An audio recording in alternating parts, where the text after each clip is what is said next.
Not the way I wanted to start the stream, with a cough. Alright. Hey all you cool cats, and welcome to my Epic7 video. I need to state this at the front of the video. I am in love with this game far more than any mobile game I've played in a very long time. And I really shouldn't be. But I love it a lot. So I'm gonna go ahead and I'm just gonna start talking about this game because I'm sick today, but who cares? I will feel better after I've done this. So from the top, this game, it's not the same type of mobile game I'm used to, where 3 stars, 4 stars, 5 stars are like so many tiers different, and the 5 stars are just unquestionably better than the 4 stars, and the 4 stars are unquestionably better than the 3 stars.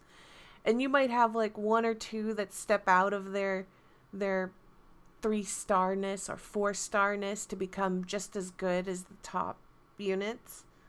This game's tiers for starred units are all over the place, to the point that it's not even worth... Sorry, my phone dinged. I always forget to shut that off. So much so that I don't even think it's like worth discussing if a unit is a 3, 4, 5 star in the question. But anyways, I need to start discussing that stuff first, because the first thing people always ask me when they ask like about a mobile game is like, how free to play is this mobile game? So I'm gonna go ahead and go to the summon menu, and I'm going to go ahead and show off the rates. So there are banners, and on the banners only the unit you see displayed here is boosted. So for example, on is this the... Yeah, okay, so on this one, Cecilia, there she is. She's at a 0.8, whereas the other ones are, you know, barely noticeable. So, again, the rates in this game, not good. So not good that I pretty much never expected to get any 5-star units, and I was totally okay with that. Because... initially I wasn't okay with that. I think the first time I started playing, I had like this sort of like really like, this is gonna be so pay to win, and I'll never be able to like enjoy this game, and I'll never get anything good. And let me buy this while I'm talking. And just because I had that sort of really negative opinion, when I reached the point where you could do polls, and then I reached the point where they got to the reroll banner, and I got my 5-star, I was like, okay, so that's, you know, that's not so bad. You could pretty much get a 5-star, you know, from the beginning of the game. Like, they are generous enough to do that. Honestly though, even if I didn't get a 5-star, I would have been totally happy with this game, because once I reached the point where you could really get into the content, I realized that a lot of the 5-star units I had were not as good as the 3 stars I had. A lot of my 3 stars are just like way better, way stronger. Like this unit right here, Kiris, she is by far like the strongest unit I have. And you would think that she was a 5-star, but she's not. She's a 3-star. And she is unquestionably probably my strongest single target DPS right here. The other thing I really like is that like 3-star units don't look like garbage. Like, I've played a lot of games where the 3-star units, they look terrible, and then the 4-star units like might have better designs, and then you reach the 5-star units and it's like, oh, they're all shiny and pretty. But I really like the designs of every unit. It's almost like they took care in making, like, this is another 3-star unit. It's like they took care in designing these units, and another 3-star unit. It's just, they look nice, you know? And I'm just showing off some 3-star units right now, but like they don't look like the worst things in this game. So that's like the first thing I noticed about this game, was that the 3 stars don't look like garbage. And here's a 4-star unit. Again, doesn't look like garbage. And let me show you, I'll show you some 5 stars. This is a 5-star.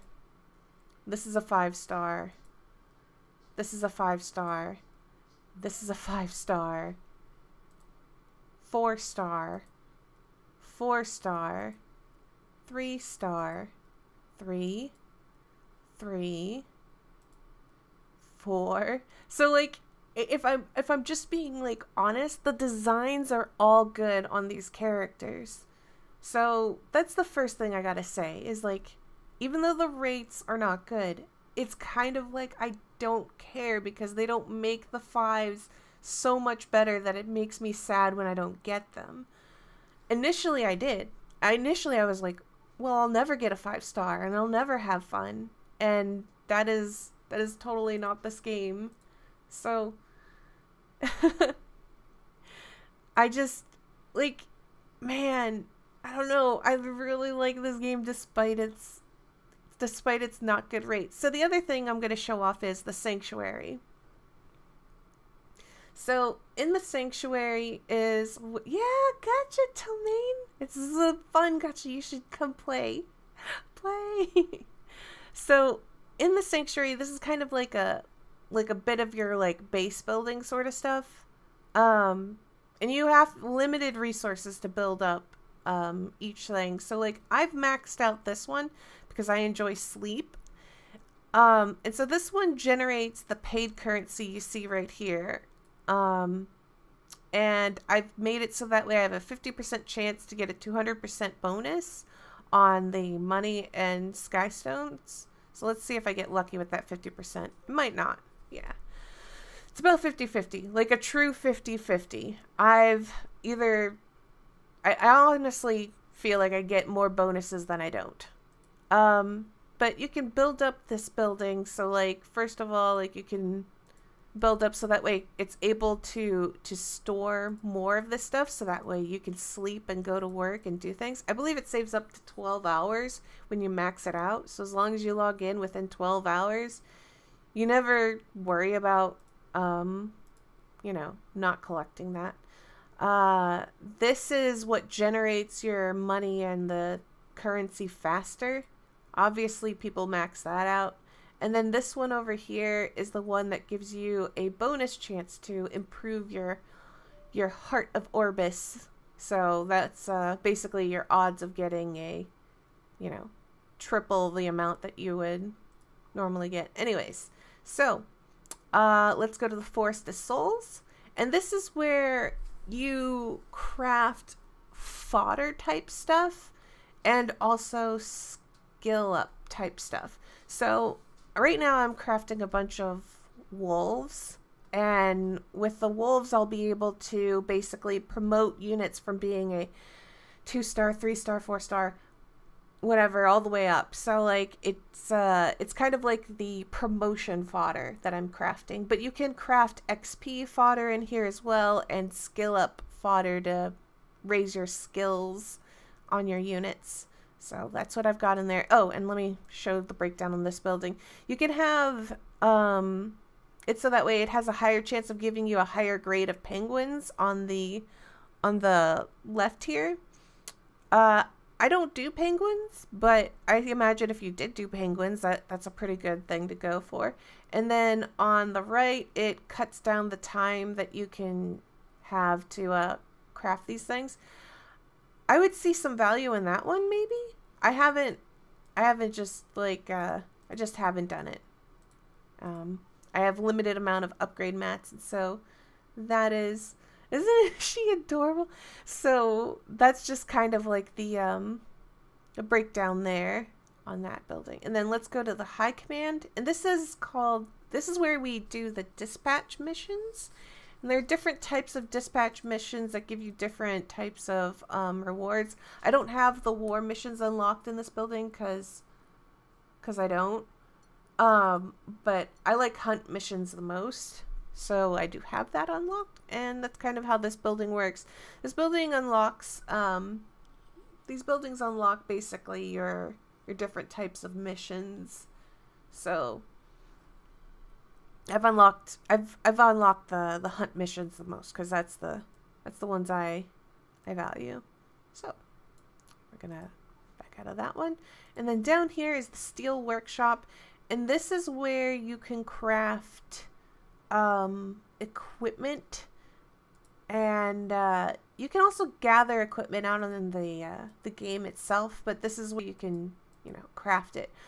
Of all the things that I could upgrade here, I went to upgrade the chance of basically getting, if you think of like Diablo, I wanted to get like the the red equipment, the red and purple more equipment. So that there's the rare, which is blue, heroic, which is purple, and epic, which is red. So higher chances to get better equipment out of here is what I went for. And I think that's pretty much what everybody goes for first. And then probably you would want to upgrade this building to reduce resources so that way you can build more with less resources. So I'm going to go ahead and back out of that. And this is kind of, like I said, the sanctuary area that you build up so that way you can you know, take advantage of things more. I think that's what I really like the most about this game, is that like I've made little bits of progress every day, little or a lot depending. And that sort of feeling is kind of like the best feeling in the world, I guess, to me in games. It's just that like, yeah, I've accomplished something. So I'm going to jump down to the shop because, again, this is probably something people are concerned about. There's the Skystone shop, which honestly and truthfully, do not spend money here. I don't care if you're a minnow, a dolphin, a whale. Don't spend money, especially right now. They're working on a pity system, and just, you don't need it. Just hang in there. Wait for the pity system. Alright? Just don't do it. Okay. I'm going to go down to the normal section. So, the paid currency is the Skystone stuff, and as you can see, without being aware, look how much of this I have, and I've already done like 120 some odd polls, maybe like around 130 polls, maybe. Anyways, so normally when you try and buy your polling system stuff, you spend 100 of these Skystones. If you can hold off until you have 950, you get a bundle which saves you basically 50 of the paid currency, and also you get 3 penguins, which are like XP fodder, EXP fodder, however we want to say that. Do not buy gold. That is a waste. And then these things, these leaves, these leaves, the best thing you can buy with these leaves is 70 energy. Like hands down the best, you know, best use for leaves. I would say the second best thing would probably be basically these abyss tickets, but honestly it's just like, just wait, you'll do the abyss eventually. 70 energy is so much better. And I would not spend on a labyrinth compass unless they started really tossing out like leaves left and right. The labyrinth compass is just, that's not worth it. And yeah, would not spend paid currency on these things. Just not worth it. Transit stones. So you'll see this this gold transmit stone. I said transmit stones. You'll see these gold transmit stones. When you have 6 of these, you can buy these galaxy bookmarks, which basically lets you pull on the light dark banner called the Leaf Swedish male name, is it? The 5 galaxy bookmarks are used to pull on the light dark banner, which is it lets you pull any 3 to 5-star light dark unit. There's no chance of pulling anything else besides units with that, and you can only pull on that banner after you've beaten the main story.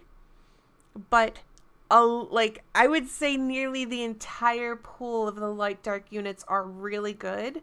Some of them okay, and then a couple like not so good, But it's like, it's the only way to get light dark units outside of 2 units.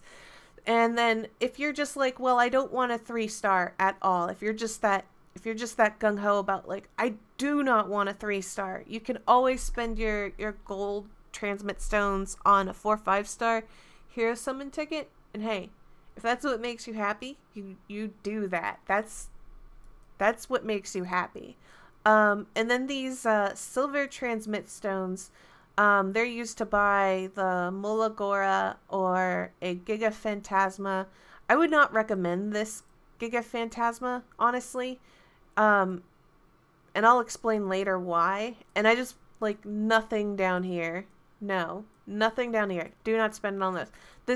This Molagora thing, that's what you should spend your silver transmit stones on. You get these from either basically destroying your like units, or you get it from just daily logins, or you get it from achievements. I would not, like I said, I would not spend it on anything besides the Molagora. And the Molagora is used to upgrade skills of your units. And there's a very limited number of these you can get during a week. So, you know, I would, like I said, since it's very limited, this is not the only way to get it, but like this is like an easy way to get one. There's then these friendship points, which are gained from whenever you use friends or they use your units and things like that. This lets you pull basically a bunch of garbagey stuff that you can use to feed other stuff. So that's kind of like the use that I would go for with most friendship points, because I have so many friendship points. The number one use to do with this every single day is buy energy. So the number 2 thing to do is to buy 5 of these arena flags. And yeah. Oh, right. Kaito Draven said the Silk Connection. Of course. Silk Connection. Very important to get that one. But yeah, like, I would say number 1 use, energy, number 2, arena, and then basically you should, like, once you start really playing this game and you gather up some friends, you'll honestly have more of this friendship points than you know what to do with. So that's, you know. And then let's go down to the ancient coins. Ancient coins are a currency gained by doing either like the hunt missions, like the thing that I was showing you that I dispatched my units out on, or by doing labyrinth, which I will show probably late. I think I already went in today. No, it's basically like a maze. I'll show you something that's similar to the labyrinth, but you get it from that way, and that basically lets you roll for a chance of anywhere between a T2 to T5 accessory.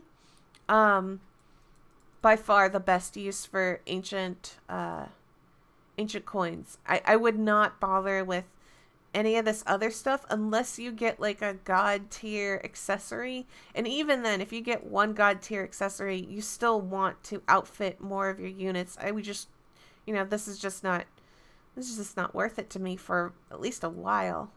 And you can always feed your trash accessories to your god tier one. And then there's Conquest Points. This is obtained from basically doing arena. I already obtained one of the gladiator set pieces, but yeah, the Molagora seed, again, limited amount of things you can obtain during a week, I would get without a doubt. If you're I honestly would spend on energy too. I was just a little, I really wanted to get one of these pieces badly, so I haven't bought energy here. Oh, there it is. See, yeah, I already bought the armor piece because I have really bad armor in this game. But yeah, this is like a guaranteed T5, guaranteed rolls into all of these. The only thing that's not guaranteed is when you upgrade them and where the basically your bonus rolls go into whenever you upgrade the equipment. So that goes randomly into one of these stats. But it's like, this is like really good stats, guys. So, you know, T5 equipment, epic rating, really good pieces of gear would do. I am excited about this.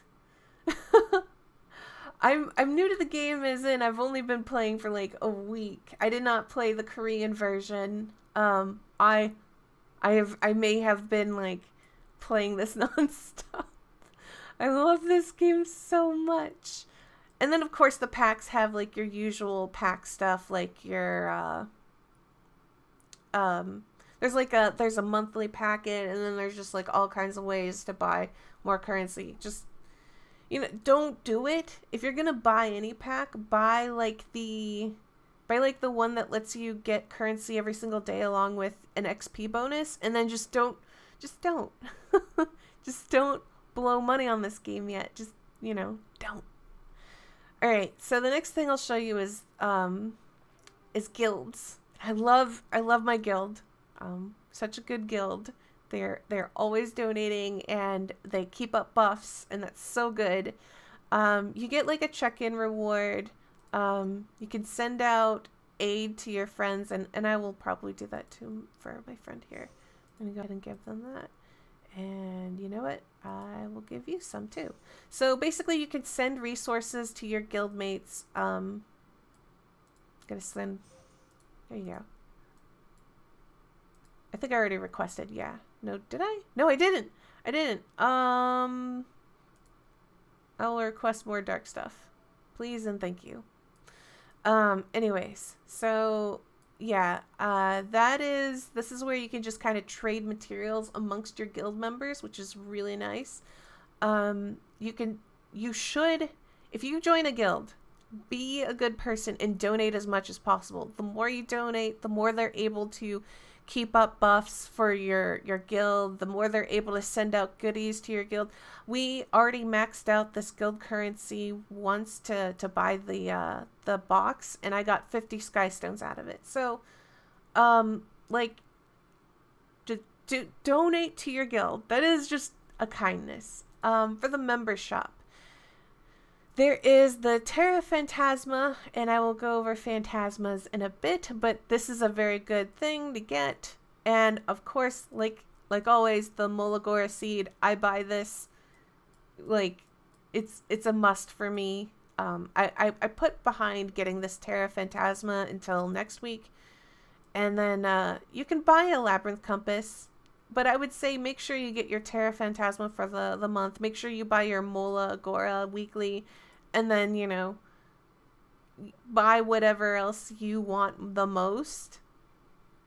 And yeah, but again, these Mola Agora seeds, very important.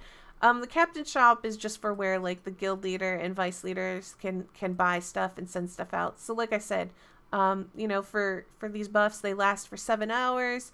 As you can see, mine's the buff's already up at the moment, 3 hours remaining on it. And then yeah, so they have to have resources in the bank to send this stuff out. And then you have like your weekly missions. I have 19 hours left to go finish these, and I'm gonna make sure to finish them because I want these guild reward chests, and also it helps donate stuff to the guild just out of kindness. And then they haven't added in great achievements yet, but they're going to. And where do I farm gold? I will show you that now. All right, so let's back out of the guild. Again, very good. I'm going to go to battle right now. So outside of doing like story stuff and the story map stuff, this is where the battle menu comes into play. The side story runs an event right now, so you can see when the event period's going on for. And where you can get gold is over here in the challenge side. The guild the gold dungeon is not available at the moment, but there's the money bag goblins. There's also a Molagora challenge that's only available once right now as an event, so I've already done it. But as you can see, Molagora, make sure you do that one. And then there's these training grounds, and I haven't been doing the training grounds because they're actually quite tough, and I haven't been like able to do it because it's kind of tough. And then Labyrinth. So Labyrinth. These things are mazes that you basically go in and try and clear out. I try to do 100% map completion. I've already done mine for today, but I'll make sure to stream tomorrow before I do my Labyrinth, so that way I can show you guys. But as you can see, you get the currency here. You can get like these gear drops, and there's quite a few labyrinths to go through. That's the first one, and then as you can see, they get progressively harder. So I've been doing the easy one first. There are hunts, and this is where you get materials to craft things, and they want you to do like 3 a day. And I guess I could show you a hunt, and I will show you the power of my 3-star units with this. So I'm gonna go in here, and we will switch out. I'm gonna move her in. Yeah. So, and honestly, she might be able to tank this, but I do need like a healer. So I'm putting Destina in here as a healer. Destina is a 5-star. This red character right here, Carmine Rose, she is a 3-star. I do. Silk here is a 4-star, and Curious right here is a 3-star. So yeah, we're about to see, like, these are level 56 enemies. We're gonna go in with this team. I can always hit auto if I want, but I'm gonna show off a little bit of gameplay here. So Silk here is really good because she speeds up like your team, and she also slows down the enemy, at least after you've upgraded her skill. So, and it's gonna be laggy because I'm streaming, and I'm sorry. So right now she's lowered the enemy speed by quite a bit, and she sped up my team. I'm going to buff up my Curious here. It pushes her turn, and it also adjusts like her ability slightly. So this one's now going to have basically triple poison chance. I'm going to go ahead and drop it on this enemy. And we're going to go ahead over here. And what this one does is it buffs your buffs this character, and also dispels any buffs on the enemy character. So I'm just going to go ahead and just do it as a self buff at the moment. And Destina is a healer here, but nobody's taking any damage, so I'm just gonna like hit an enemy.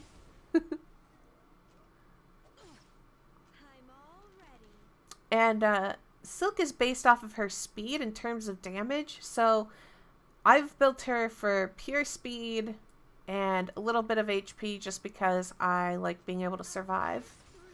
So as you can see, like, oh, that attack also pushes back an enemy's turn slightly.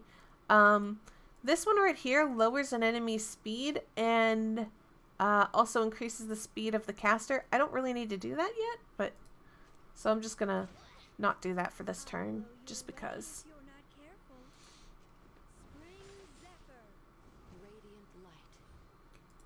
And Destina, whenever she does her auto attack, she heals the lowest HP unit and also damages the enemy. Pretty nice.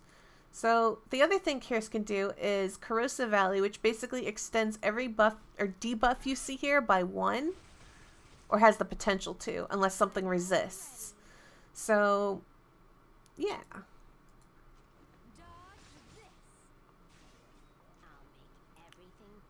All right. Go ahead and hit that. And sometimes your characters will join in the attack.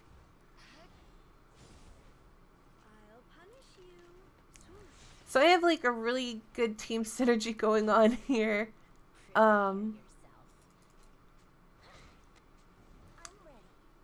don't really want to waste any of their abilities, so I'm just going to keep on autoing. Because after this wave of enemies, we move on to basically the boss and his cronies. Normally I just honestly auto this entire map because this team can just auto it without like any help at all, but I'm not going to do that this time. So what I'm going to do is I'm going to slow down the enemies and speed up my character. So the golem is now slowed. I'm going to increase their poison attacks. I could do this on the golem. You know what? I'm going to do it on the golem. Screw it. Alright. And then I'm going to get rid of this guy. This guy's a healer. He's honestly not a threat, though. I could just auto the boss and eventually win. But I kind of want to show you guys, like, just how to do this. I'm not even going to bother with the crystal because I don't care what the crystal does. But the healer's got to go. Oh, he's stunned.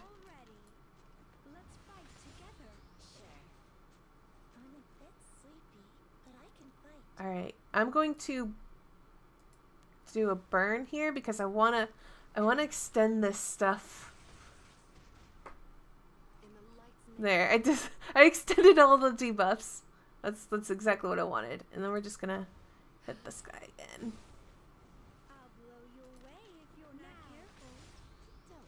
Get rid of that healer. Because the golem is so slow, those poisons will just stick there and stick there. Just get rid of this guy.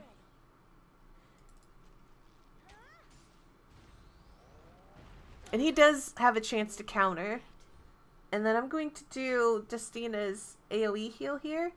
The reason why I do this AoE heal is that if they have any sort of debuffs on them, it makes their turn come around faster. Also, AoE heals the entire party. So it's worth doing just so that way I can push all their turns ahead. I mean, it heals them as well, but, you know, pushing turns ahead. Also what I want. Going to go ahead and...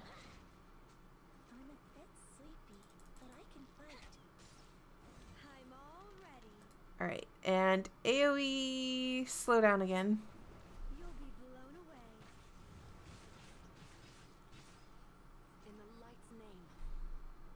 I'm just kind of hoping to hit like the slowdown on the crystal, even though it doesn't really matter. Let's go together. Alright. I'll punish you. I'll pierce through you. And the golem is extremely tanky, which is why I'm actually going to remove his buffs. Make our turn go faster. Poison him. Yes. So good. And then we're just going to try and get rid of this healer. Just so that way he's gone. I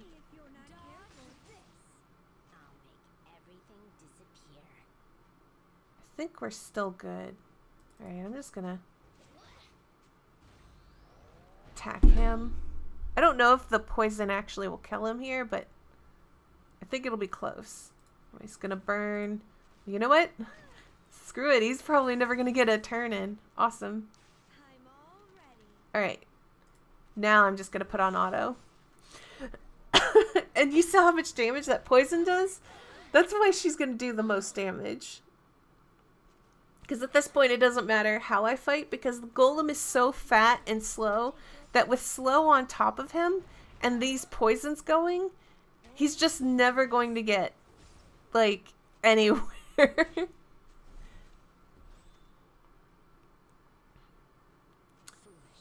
So, yeah.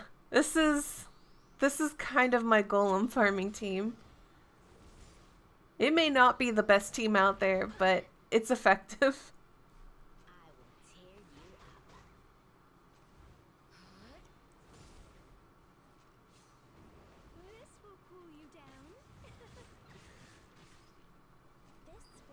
And honestly, Silk's just here to, like, do slowdowns in case Carmine's slowdown misses. She's here to speed up the team and basically make, like, more poisons come out. And that's how you fight Golem easy. You just bring on the poison. I love it. Okay, so this one, it has attack and effectiveness and speed. By the way, speed can never be a percentage, so the flat number that you see is always going to be the best for speed. It has defense, which is meh. On an attack set, I kind of want to have like attack and crit rate along with, you know, maybe effectiveness is nice on a character that uses it, but yeah, not the best on there, but I might take it anyways because I've got very little good equipment at the moment. So yeah, so there you go. That is a hunt. And then there's the Abyss, which is, it's basically got really hard challenges to do. Oh no, you don't have Curious. I'm sorry. I've used Alexa for some of the similar type stuff, but Curious is definitely better at doing what that is. So the Abyss is something that you can only like do once that I know of. I don't know if this ever resets, but like you get like these rewards along the way, and they're just like harder and harder and harder challenges. Like they start off easy enough and then they get harder and harder, and then they basically get down to this area where I'm getting basically a life draining set that or lifesteal set that has guaranteed stats on here, guaranteed good stats. So it's just like, it's really good. And then yeah, we're gonna get to the rings, and then there's some silver transmission stones. But you see, like, you get like a bunch of cool stuff. But I've definitely started to reach the point where like the enemy in here is like really tough to beat, like really tough, and I'm definitely gonna be walled off soon. You haven't used Karis yet? You have her at 5 and you haven't used her? No, she's so good. Give her a try.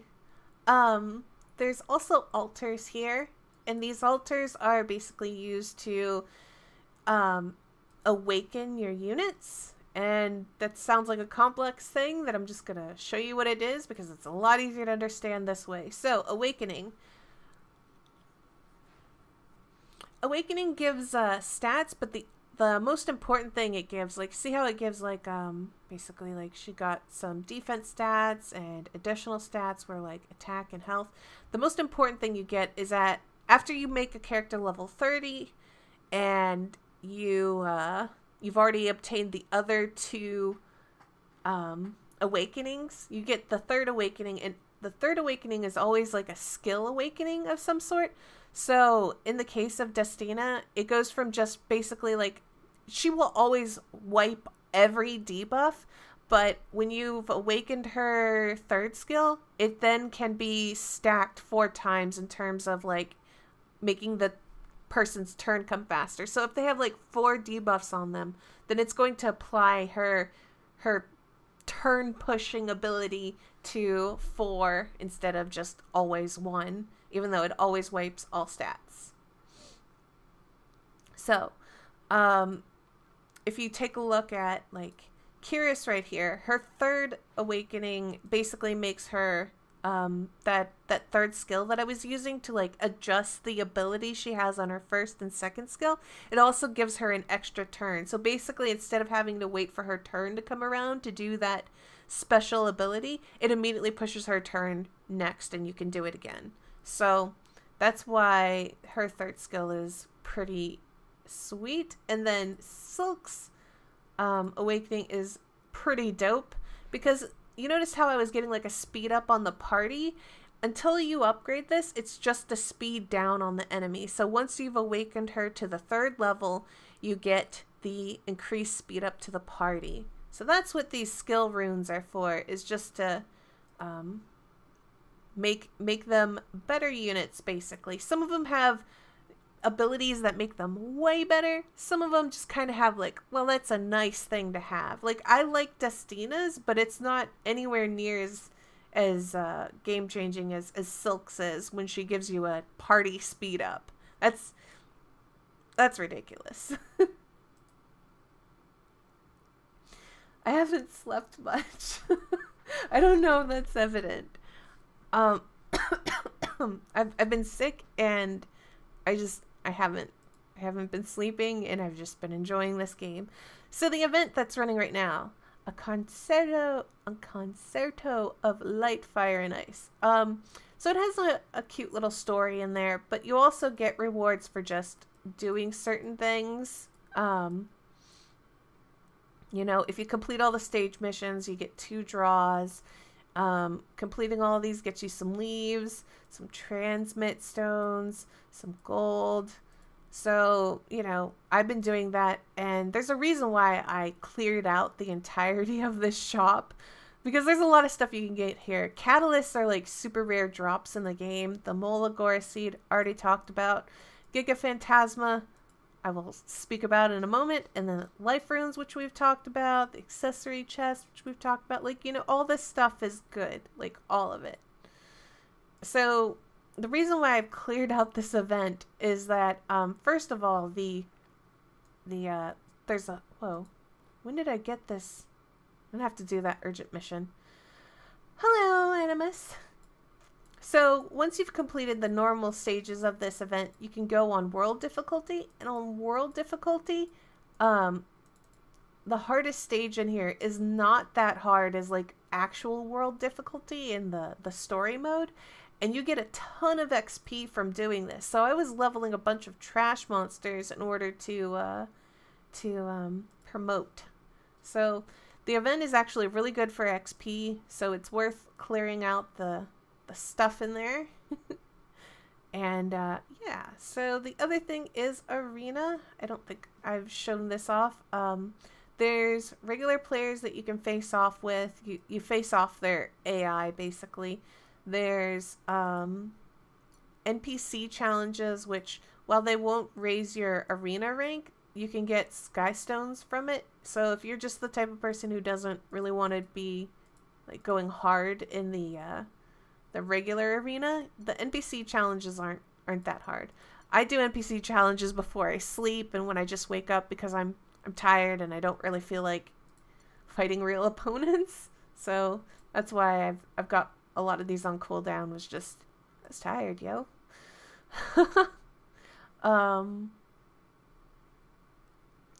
Right. NPC recruitment over here on the left. So, or not NPC recruitment, kind of, they are NPCs. Anyways, you can recruit characters. These are all in the gacha besides Yuna. Yuna's the only one that's not available to get in the gacha. I think that's what I was told. I believe people when they tell me things. So I believe she isn't able to obtain anywhere. And she is a 5-star. Yes, I have. But not the Korean one. I didn't play Korean. I've just been playing global and I fell in love with it. So a lot of these units are basically what I would say really good. Aether is the one that you get at the very start, and Aether's just he's not that great. He's all right. He would be so much better if he scaled off of like defense or HP or something, but like he scales off of attack, so that's just kind of I don't like that. Alexa has this small sun badge, which is a pain to get. I spent a lot of energy getting that, and now I have 4 because once you get to the later game, it's a lot easier to obtain these. So I regret all the energy I spent farming for that because I got it so much later. Aether is a he. Hazel over here, she's apparently going to get a specialty upgrade, which I'll show you in a bit. But I haven't used her all that much, so I don't really know what to say. Because I already have her. I pulled her from the gacha. And I already have Jekt as well. He actually looks not bad. I know a lot of people say to get like only certain healers, but he doesn't look that terrible as a healer. Elson is freaking OP. So he's a light unit, and the only light unit you can obtain freely from just doing this, and very likely one of your earliest units to get, because his requirements are pretty easy to do. Lorena is the only dark unit you can get from like a connection or basically without having to reach 10-10, and she is a monster if you build her up. I've been building her, but not as much as other units. She's just she just like, because she's just like a straight brawler, everything you want out of her has to come from gear. So she's just kind of like a gear focused unit, I would say. She's not very much like, well, she's great because of her skills immediately out of the gate. It's no, you gotta build her crit attack, and yeah, just the investment in her is in her gear. Silk is just amazing, period. I've already shown you Silk. She's just amazing. She has like some requirements that are pretty steep. She's got some steep requirements. Like the become friends with players is nothing. The reach friendship with friendship level 4 with 7 heroes will take you time, but if you're trying to go for like some of these other ones, you might just acquire that out of hand. Just swap in like a character that you like, that you want to level, and just get friendship level 4 with it. The silver transmit stones, you might think that this would take a long time, but you can get it pretty easy. Equipment set good for Silk. I would say without a doubt you want speed set on her, and then what you put on second kind of depends. I go for HP just because she has a pretty low amount of HP. So I think like without a doubt speed plus something. For me it's HP. And then kill these bug enemies. That's no problem at all. You will encounter plenty of bug enemies. If you don't know what chapter to encounter bug enemies, there are bug enemies on chapter, I think, do stage 5-2. 5-2 has bugs, and it's a maze. This guy I haven't bothered with because, one, I don't have Jekt raised friendship level. I don't want to give him that gold. And he needs 50 urgent missions, which I haven't done. So there's no point in doing any of this stuff until I've reached those things. I have no idea how good or bad he is. He exists. Another one that I have no idea. You need to get devotion skill grade S with 5 heroes. That deals with getting dupes. Yeah, 800k, nuts. So the devotion skill upgrade requires dupes. I don't know how Crozet is. And honestly, he has steep requirements that I just haven't done, and will probably take me very long to do. Maya here, I actually could get done easily if I wanted to. And I've seen her in arena. And I know she's pretty decent in arena. She has a decreased attack, increased defense, yeah. Stun, yeah. I've seen her in arena. She's pretty good in arena, as expected, you know. And then Yuna is a 5-star unit that you can get by really working at it. It takes a huge investment to get her. I'm actually working on the Blazing Soul and the Twisted Fangs at the moment, so you can't even obtain Blazing Souls until you've beaten normal mode, and you have to make it all the way to like hard mode stage 4-9. So if you're like worried about like, oh, I need to get all this stuff done to get Yuna, like honestly, you're going to be stopped by this thing, so don't sweat it. Also, these Ultra Fangs, you can farm early on, but if you just wait until you beat the hardest, you know, beat the chapter 10, when you reach chapter 1, there is literally a stage on 1-4 that this is the only drop rate. I'm saving you time.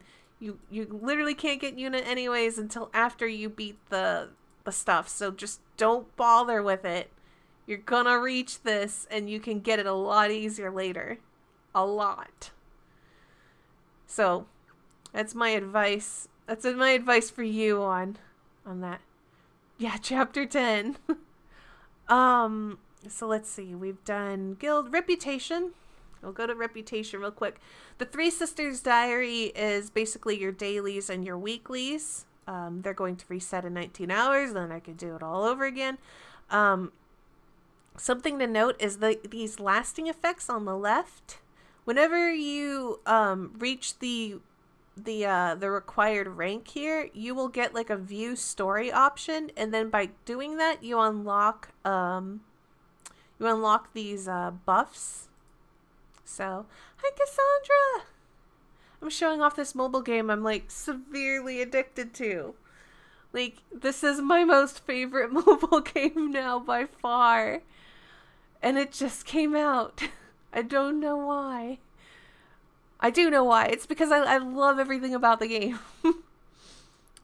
So memory chains, yeah, like these are all achievement type stuff. Like this one's like reaching levels and stuff, promotions, you know, that sort of thing. And you can see like all the crazy rewards that you get from stuff. Epic7, that's the name of the game, Epic7. So as you can see here, it's just got like, you know, cool rewards. And I'm not going to go over all of these, but like just basically playing the game, you'll get like achievements daily. I was getting so many achievements at the start, and like it just keeps coming in. I wouldn't even bother trying to achieve specific achievements aside from one. And where is it? Is it this tree? It might be. It's probably memory chain, isn't it? Down here, the very bottom. Nope. Conclave.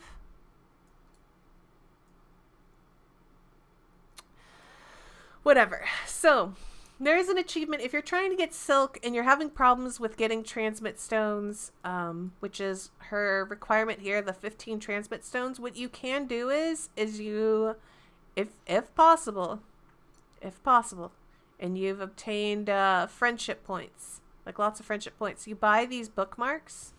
I'm gonna buy some bookmarks just so that way I could show this off. You buy some of these bookmarks, you go to the summon. You go down here to friendship, summon, and you pull from here, and you'll get like a bunch of this junk. Right? So you pull a bunch of this junk right here. Okay? And you're like, but I really want silk immediately. I can't wait to get her. I need her now. You can go ahead and go into your artifacts section in this inventory, and you just get one of these and you enhance it, and you enhance it with another one of these, and you'll rank up your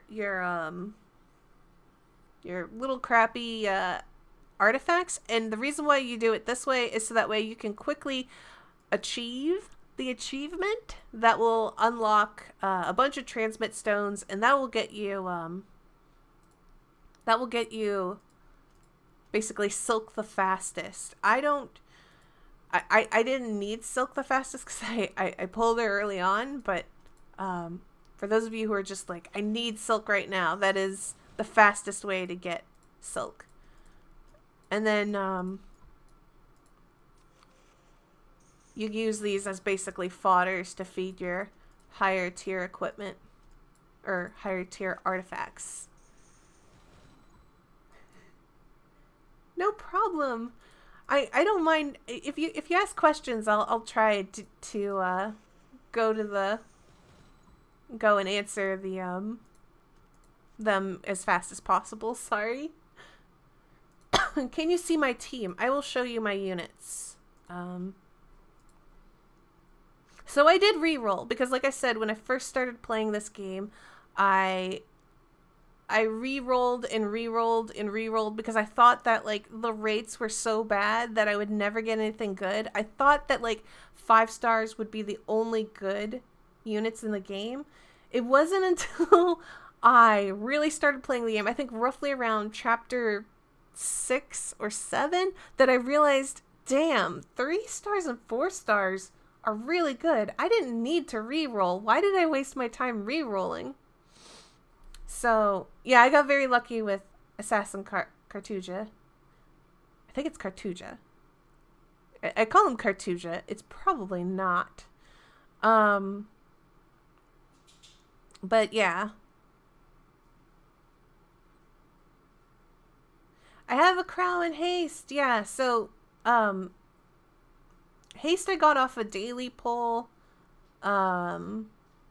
Haste I pulled off of like a ticket. I don't remember when.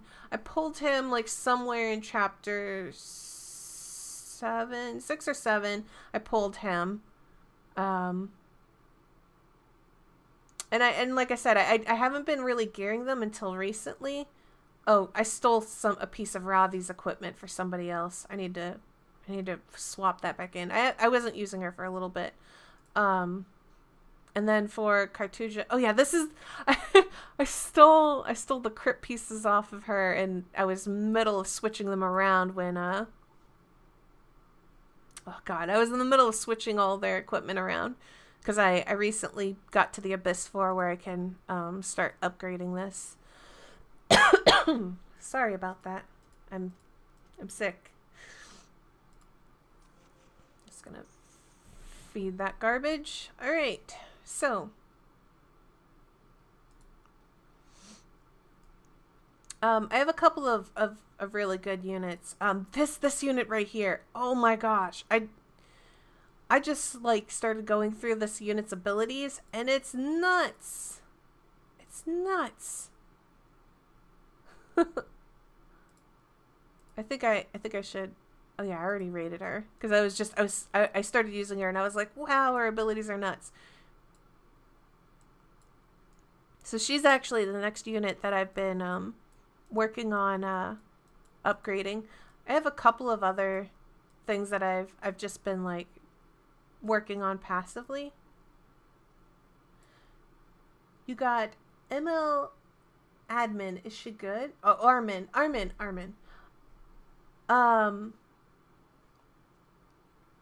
don't think I'm the best person to ask for the tier list or the quality of units because when it comes to playing games for me, while I've seen tier lists and looked at them, what I know better is just from using the unit myself, and that's just kind of how I learn if a unit's good or not, is just kind of testing them out, which is why I'm leveling a bunch of 3-star units.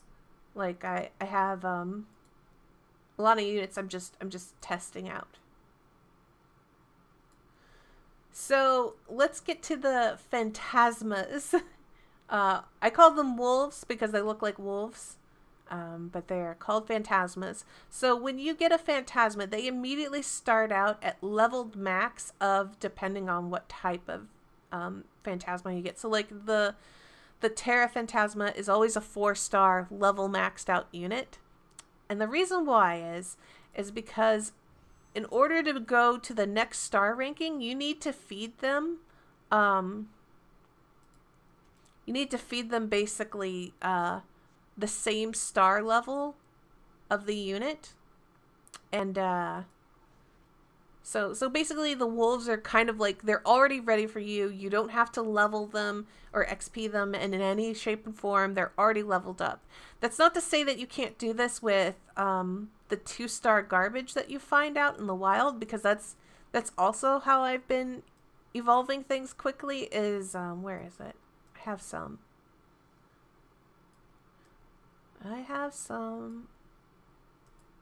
Did I already? Oh, there it is. So like this is a 2-star garbage monster that I've been leveling. What's up, Cassandra? So this is a 2-star unit that I leveled up to 4-star. And this is also ready to be evolved up to a 4-star. And yeah, and I'm leveling up this one right now to a 4-star because I'm planning on leveling up Armin. So that's wolves. Really handy, really useful. And let's go to Oh, I could show off, let's see. It's funny when I say garbage. I call the 2-star stuff garbage because it is garbage to me. I don't know what they're fodder, garbage, whatever. They're not used as units. Oh, I know what I can do. I know what I can do. I will show you the specialty changes. So like when I was talking about Hazel getting a specialty change, this is what I meant. These units have basically a way to go beyond just what unit they are. Go beyond. Did I finish my Rune Factory 4 live stream? I play Rune Factory 4 all the time on my own. I love that game. My problem with being able to do Rune Factory 4 live streams is that my 3DS capture card isn't working for whatever reason. And yeah, I have no way to repair that capture card. I'd probably end up having to... I probably need to buy another capture card. And capture cards are pretty expensive.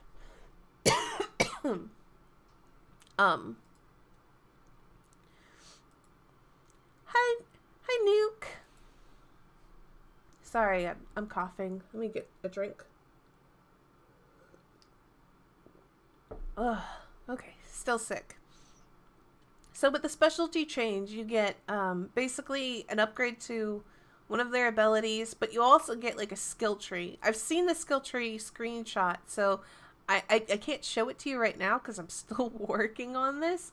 It requires a lot of urgent missions and a lot of more monsters killed. Speaking of urgent missions, I have an urgent mission. We can go do that. You can see what a really tough urgent mission is like. Oh, 4-3. Which one is this? Right. Oh my gosh, my beast mode friend Lorena. Okay, so even if a unit dies, this will be okay. This will be okay.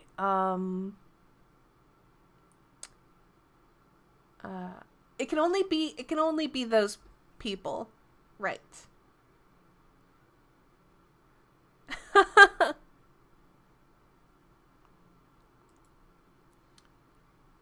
Let's see.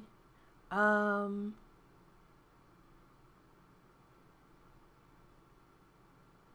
have no idea why Nightbot got mad. Nightbot, what is wrong with you? You didn't do anything. Alright, so like anyways, this is there was a water unit. I think I saw. So who should I? You know what? We'll bring Crow in just because I don't.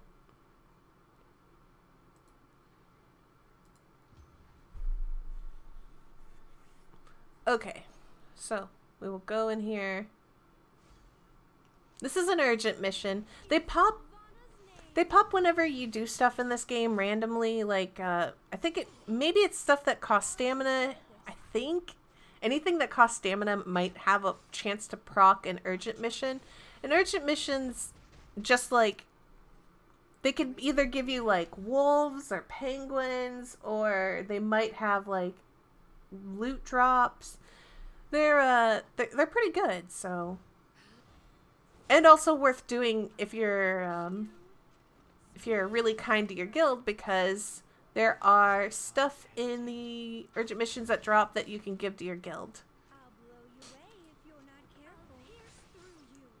I believe this is the Goblin Thief is the one where you can get good gear from. I think. I could be wrong. It could be the one where you have to kill the goblins. I always get the two confused. World 4 gets like way stronger than just level 53. I don't use Nox. Well, I do use Nox, but not for this game. For this game, I use LD player. We're just gonna get rid of these guys. These guys are the most annoying because they give you bleed, and I don't like that. We're gonna get rid of him. Shall I have a go?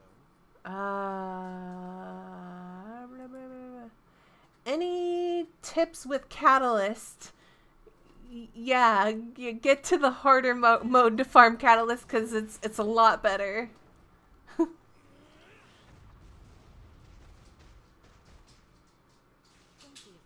Oh, what's the reason why I use LD player? Well, one, the reason why I like it the most is like Nox has a bad habit of just like installing random stuff onto my player, and I don't like it. LD player just feels a lot smoother to me. I don't know how to describe it. It is a newer player, and I don't know. I just kind of like it better. Anytime there's catalyst available in the event, you should buy those catalysts without a doubt. Like, that is the easiest way to get catalysts. Alright, let's slow these guys down, because... There we go. Perfect.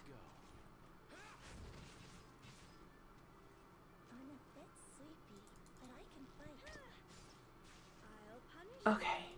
Perfect. Unfortunately, like, if it looks laggy, like I said, it's because I'm streaming this and running it, and the computer just can't handle that sometimes.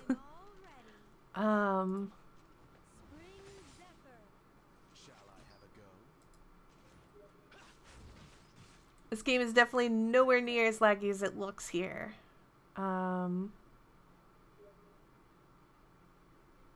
I really want to use her ability, but I don't want to use it on this guy. Don't be afraid. So I just gotta wait for her turn to come back around. I'll punish you. Let's fight together. Prepare yourself. I'm a bit sleepy. Okay, perfect. You cannot escape from me. We can use this. I'm ready.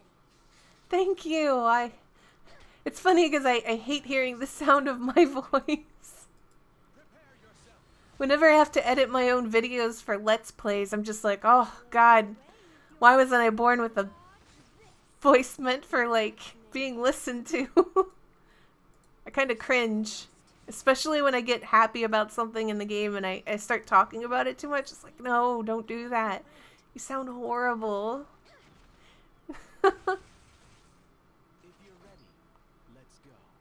Yeah, the damage is sweet. But, he hits like these enemies hit like a train. This will cool you down. Radiant light. We'll just do that. I'm ready. Oh yes, more poison.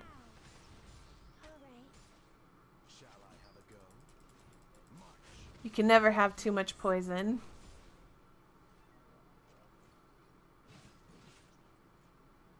I'll punish you. I'll pierce through you. I'm a bit sleepy, but I can fight. Don't be afraid. I'm trying to avoid healing Crow. I really wish he would provoke. There we... Oh my god, I got it twisted!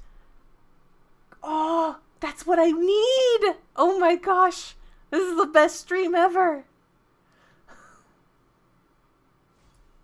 Oh, the reason why I don't want to heal Crow? I'll show you. I'll show you why I don't want to heal Crow. I'll show you why. We're about to show you why. I'm gonna add poison to this thing. If you're ready, let's go. I don't know. What are the odds? Let me try and hit one of these guys. Maybe it'll provoke him. Nope. Dang it. Nope. Please hit Crow. Hit Crow. Yes. Perfect. If only you would all do that. All right. So Krau's third skill scales off of how much HP he's lost. So the less HP you have remaining on Krau, the better. I'm just gonna extend all that. Alright. So basically I'm gonna chunk this this rat's HP. He's a sadist. Oh my gosh, the damage. If his HP was even lower, that'd be even better. That'd be even better.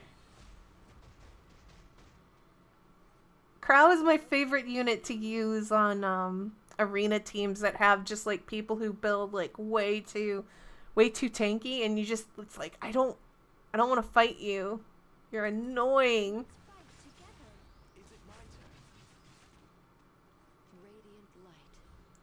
But once he's done using that ability, it goes on like a 3-turn cooldown. So I always heal him back up because, you know, it's not good to be in the danger zone that long.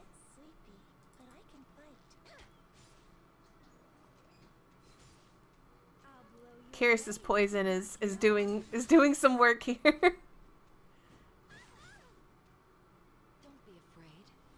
And then you can actually, so like with Destina, she has this single target cure that pushes a character's turn forward. She has this AoE cure which removes debuffs, but also this single target that heals your weakest party member if you burn it. And you can always see what a burn effect does. It attacks the enemy and greatly heals all allies. So I probably shouldn't have done that because, oh, okay, you can see like I had units that had low health and they're all maxed out now pretty much. So, you know, Destina is like the most healer that's ever healed. It's really good. So, whenever you do an urgent mission, you get this little thingy right here that's used for guilds. So it's worth doing those. Oh my gosh. Yes! This makes me so happy. I need 4 more now. I think I need a total of 6. I think I need 4 more. Oh my gosh. That is the happiest drop I've ever seen. Let me check. Yeah, I need 6. 4 more. 4 more. If you're really wanting to farm something for Yuna, that catalyst right there is, I believe it's only dropped on, let's see. I'll show you the chapter I've been farming it on. Chapter, I think it's only available here at chapter 8-4. Like it's available in everywhere in the chapter. I just farm 8-4. Like I believe it's also in 8-5 and 8-6. The catalysts that drop depend on the enemies you fight, and like it's this type of enemy that drops that. It's also available from, I think, like the cracks in the world, but that costs 40 stamina to get, like, to go in there, so it's just not worth doing. The reason why I go with 8-4 is, like I said, it's just got like, there's only one other enemy type in here, and it's this Heat as Testa. That thing. So it drops this catalyst right here, which is so super annoying, as I've obtained 5 of these and only 2 of these. Is the crack in the world drop rate insane? Oh, I've done it so many times and I've never seen any of those stupid things drop, and it upsets me. It upsets me to my core. Anyways, I've been farming 8-4 and leveling a lot of 2-star units to basically, let's see. Let me move them around. So my farm party here is usually, yeah, there we go. I have Destina, tank, and the rest of them DPS. And then I just go in here and I pretty much auto this entire zone. And I just pray that I get one of these stupid twisted fang things. In Sylvana's name. And honestly, Silk's just here to speed the party up.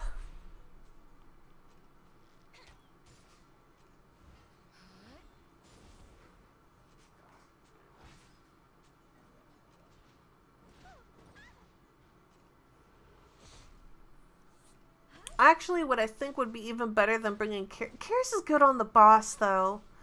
I feel like Karis does really well on the boss, which is why I still bring her. Because the boss is a water boss. And so normally I would bring Carmine Rose in to kill, like, a boss. But, like, she just does more damage in general to the boss. Whereas Silk is just, like, AoE clearing, speeding team members up. Even if you're around max health or whatever, I still click these goddess statue things because it gets you achievements, so they're always worth clicking on. Even if you're at max health.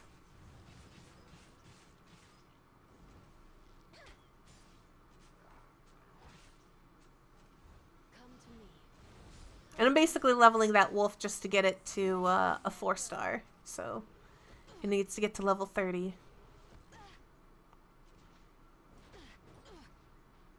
cannot escape from me. I'll pierce through you. But this is pretty much what I farm. If I were anybody else playing right now or starting to play, farm the event. Don't do this. This is stupid. This, what I'm doing right now to try and get Yuna, is the dumbest thing. And it is a waste of time. But I'm still going to do it. Because I really want Yuna. And I really want to show Yuna to people who, you know, otherwise are just like, that's going to take way too much time. But I really want to show people what Yuna has to offer. So I'm willing to waste all my stamina here and stop all my progression to hopefully get like one twisted fang a day.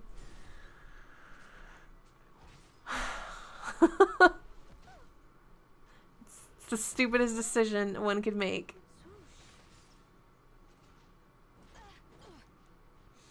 Yeah, they drop other catalysts. I might farm the event for the catalyst. I don't know. I farm this one because it has so many of the right type of monsters that I need. I'm not sure why I got pinged. My Pokemon Let's Go Eevee will be delivered today. Why is my phone not muted? I thought I did that. I already finished the event. It's true. I already maxed out the event, but the event gives like really good XP. So depending on what stage it is, I'll compare the XP. We can do that. We can do that here. What's the XP for this? He's getting 4.8. We'll just go 4.8. 4.8. We'll go to lobby. Let's go battle. 4.8. I don't mind farming this event if it's available in this event. Is it? I imagine it's... I don't know why I did that. I imagine that it's on world difficulty.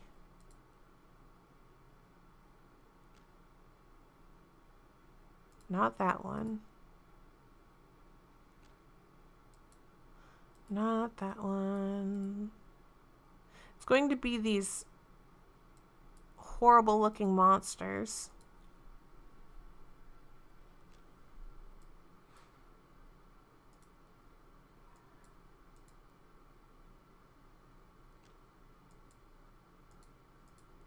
I don't know why I'm checking when I already know what the monster type looks like. This one. That's it. These things drop it. Oh, but the stage has a possibility of 3 different types. Let's see if there's a stage with less. Just more of the angry guys. So it was number 7. And I know it's not available on this map because I farmed this map. So it's on number 7. Was it on number 1? No.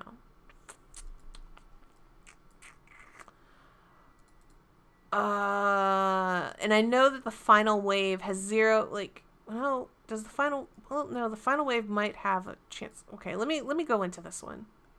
It's 4 point, I'm gonna check. I was getting, what was it? I was getting like 4.8 XP or something like that. So there's, I'll take care of this. it's not dropped by any of the enemies on wave 1. So it'll be on probably wave 2 and wave 3. I'll pierce through you. If the XP is better, I would, like, I could at least argue that I would be getting more XP this way. Radiant one. For a We'll see. We'll see.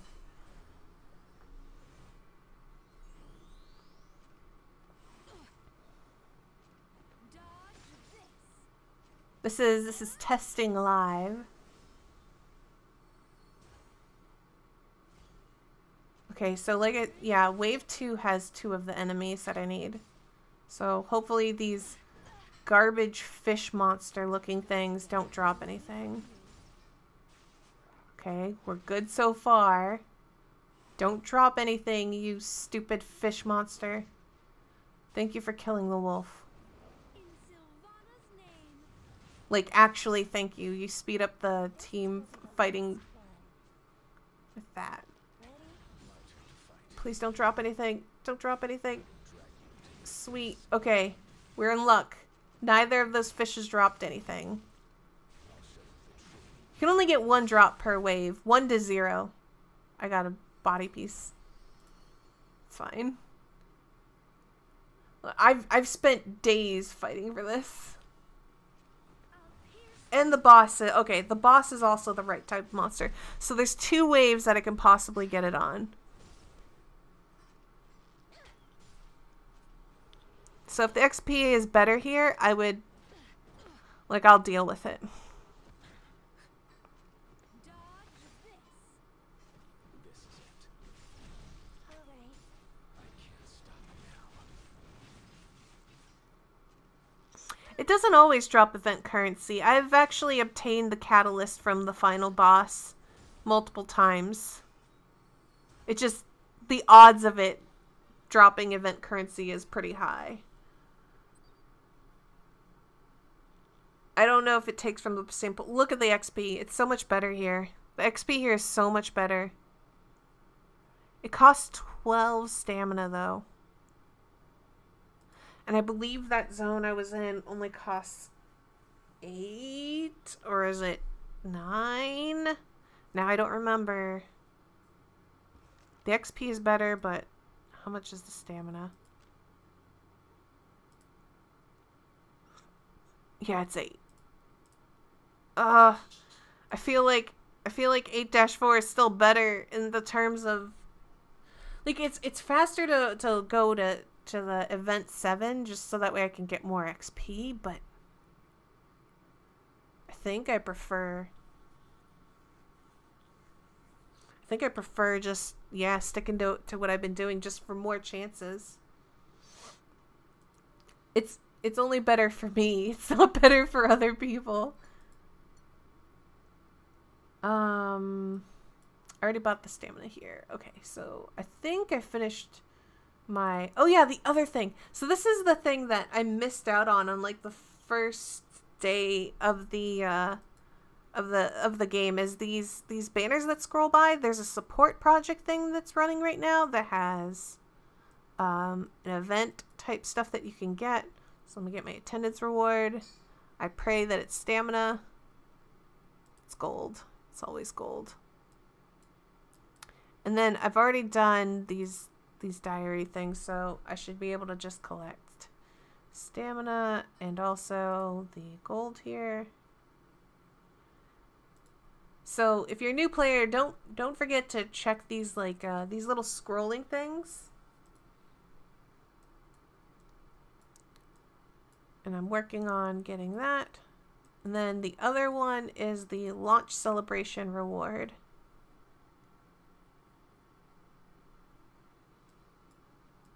And there's a reward for connecting and collecting these characters right here, which is why people are trying to get that sun catalyst.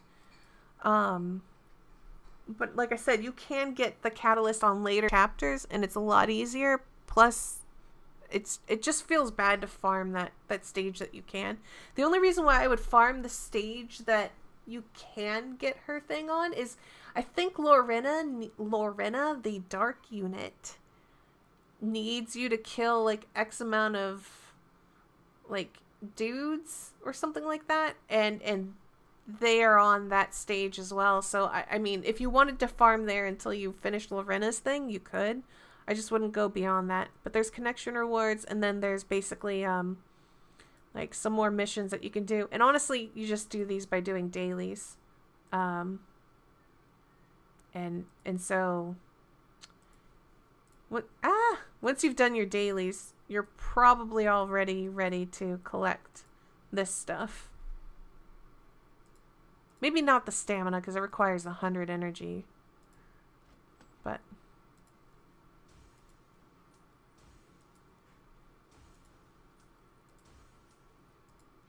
alright. You know what? Screw it. I'm gonna grab that. I'm gonna max out my energy. And you're gonna just see how bad the drop rate is on Catalyst. It's just, there's no way around it. This is why you shouldn't do this. This is the dumbest thing. And I mean, it's just a massive waste of time. There's no way to do it faster aside from just getting it from an event, getting lucky from guild chests. Oh, I should do my guild chest stuff. I should do that. I'm gonna do that next. No. I need to be a good guild member. This will cool you down.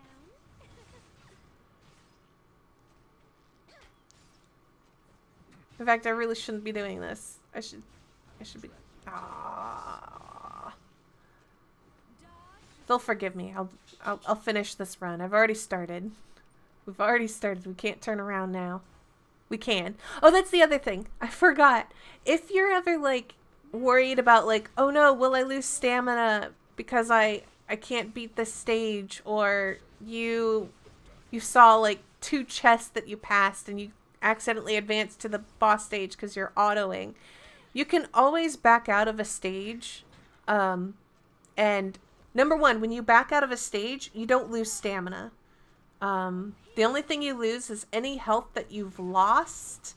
You've lost it, and you can just heal yourself back up when you go back in. Or you can pay gold to heal yourself, whichever way. The other thing is let's say you entered a map and there were 2 chests on the map and you didn't collect them and you accidentally advanced to the boss stage and you're like, oh no, I've advanced to the boss stage and I missed those 2 chests. When you back out and you go back in, it has the same drops. It doesn't matter if you close your app. It doesn't matter if you open your app on another device. It doesn't matter if you switch OSs. It's the same drop. Same equipment drop. Same gold drop. Same chests. Like, everything is the same. So there is barely any penalty to backing out of a mission. The penalty is if you've lost health, you gotta heal yourself. That's the only penalty.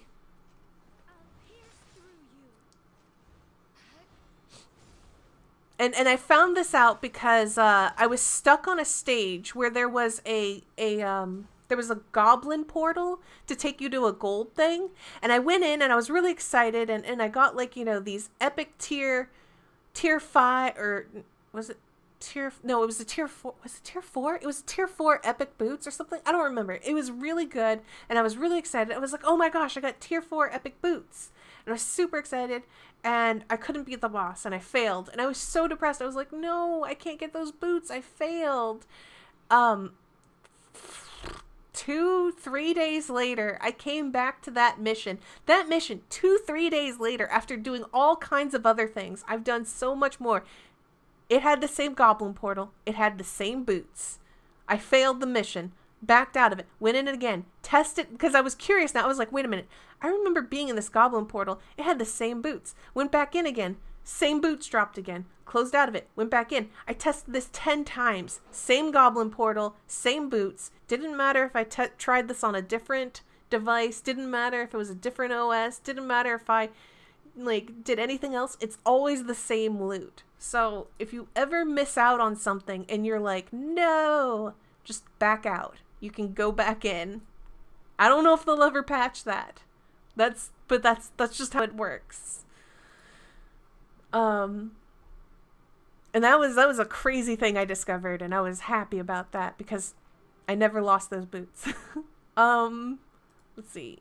What is? Oh yeah, I need to kill undead. I need to eliminate undead. Okay, and I need to eliminate Terranor adventures, and okay, we can do that.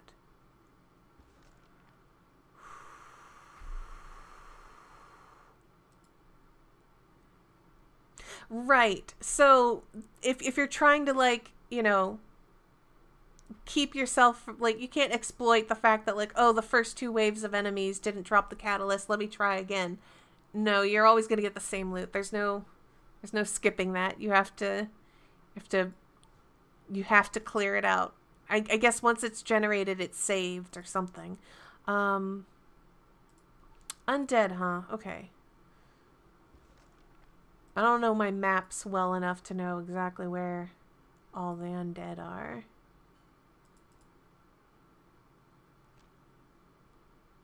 That's not undead. I feel like...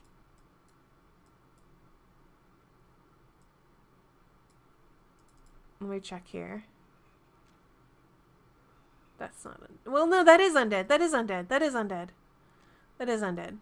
That's perfect. That's exactly what I want. We need to have 1 ice hero in the team. No problem. Already do. We got it.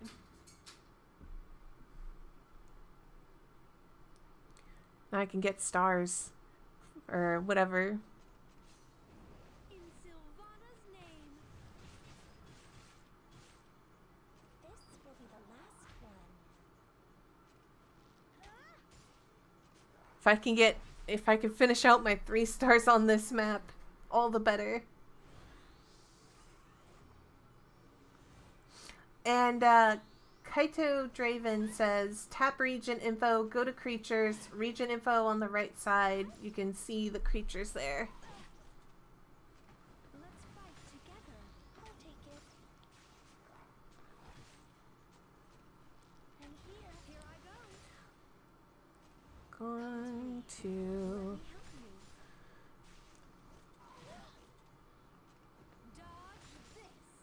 I forget, does this stage also drop the Twisted Fang I need, potentially? Wouldn't it be funny if I got it here after trying to farm that other stage for so long? It would not be funny. I'd be pretty mad.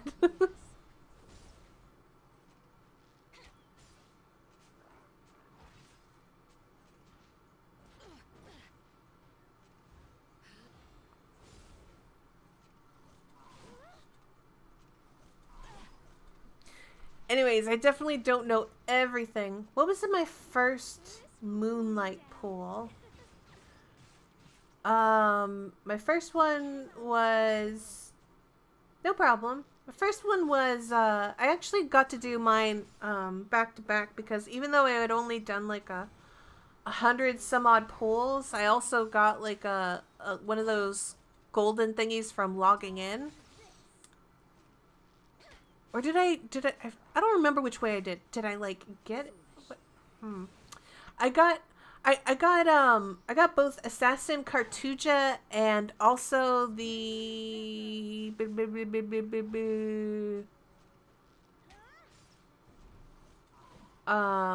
Gunther, that's his name. The 3-star light warrior brute looking guy. Those were my first 2 moonlight summons. In Sylvana's name.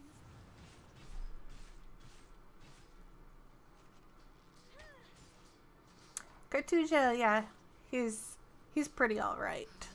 I need to get a build going on him, but I'm planning on using the Abyss set on him. Potentially. And then crit accessories, or, you know, try and wear a lifesteal accessory and 1 crit piece or something. Like, I'm trying to build that. I just need to get lucky on accessories. Radiant one for a miracle.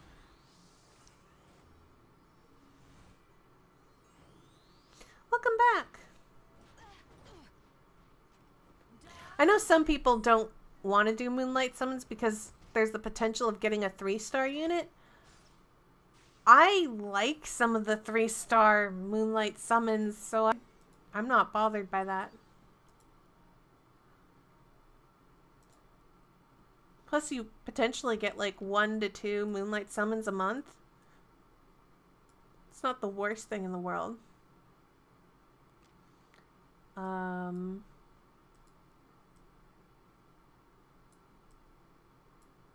I'm just trying to see if I can also finish out these.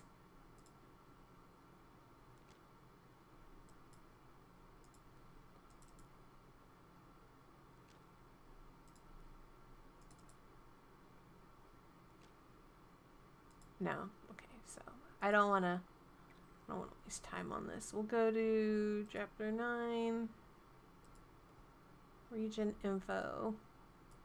Monsters.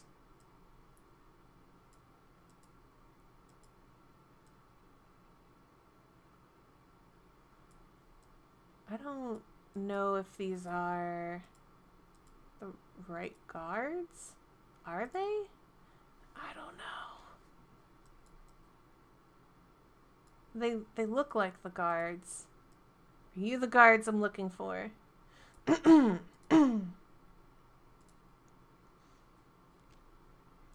No, they're definitely not on this stage. They're definitely not on this stage. Wait, they might be on this. Oh no, I don't want to do that stage. No, back out. That's a bad stage. That is a terrible stage. I don't have. Well, you know, maybe it's not so. No, you know what? No. No. I thought to myself, like, do I really want to put myself through the nightmare that is? No, I don't.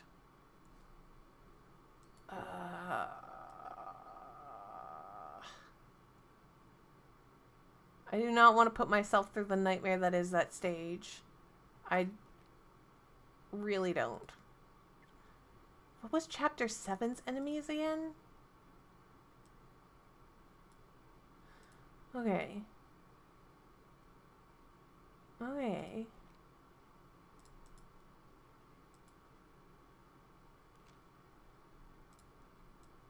Is there another maze on? Okay, is this maze? Okay.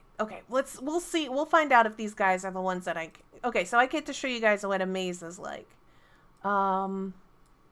This should be perfectly fine for me to do with this team. And I'll get some XP for the wolf. Okay, so this is what the labyrinth is like. I kind of already explained how it's like a maze, but like labyrinths are basically something that will take multiple days to clear. And they kind of work like the mazes do on the map. Except you can teleport around in the mazes. Yeah, I'm leveling a fodder. I am.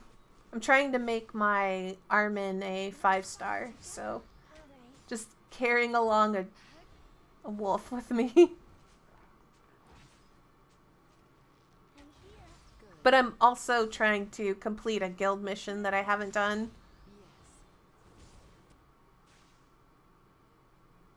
So I think I went to the right map for it. So like whenever you're like in a labyrinth, you can actually rest at a tent. You can't do that in the case of like this map, but see how this map's pretty like straightforward and tiny. can actually like teleport around to these doors. I'm not going to do that though, because it is unnecessary. But teleporting around to those doors will save you morale, because the lower your morale is, the less damage you do, the more damage you take, and it starts getting bad.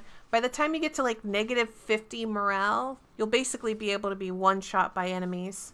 So you really don't want your stamina or your morale to hit negative 50. It starts really hurting at negative 30. Like you'll notice it. If you don't notice it when you hit 0, you'll notice it when you hit negative 50. You cannot escape from me.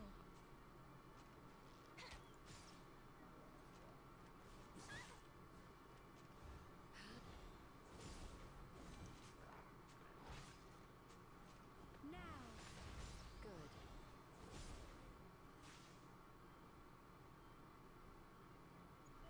And we're just going to go through here.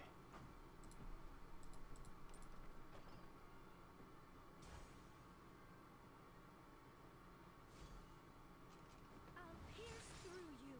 And hopefully these are the right soldiers, because if they're the right soldiers, then I will have finished the guild mission for sure. Let's see. You're tempted to use your 5-star curious as 6-star fodder for your says. Let's fight together. I'll take it. That's a handy In handy correction on that. I won't say that out loud. Let's go together. But yeah, I like says, but I'm kind of glad I didn't get says, because now that I've made it this far into the game, it's kind of like everybody I know has says. And it's kind of nice having things that aren't says sometimes. Like if I want a says, I can borrow it. There's plenty out there I can borrow. Go down this way. now. Yes. Actually, if this wolf hits 30, I'm leaving. I'll take it. I think these count as undead too. I think this is the perfect map for me.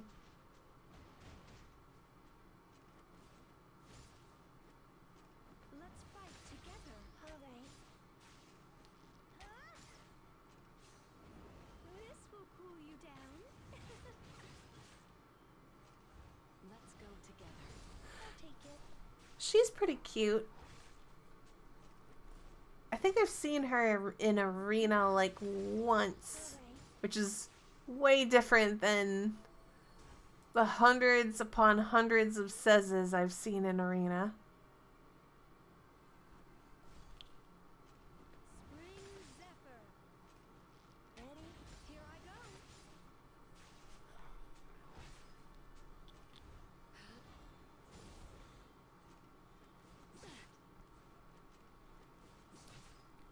Clear out all the trash. Let's fight together. I'll take care of this.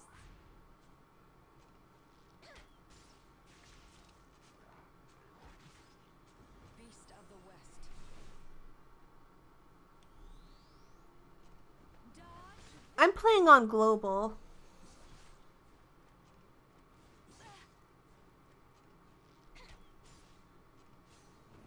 You'll be blown away. What about you? Radiant one for a miracle.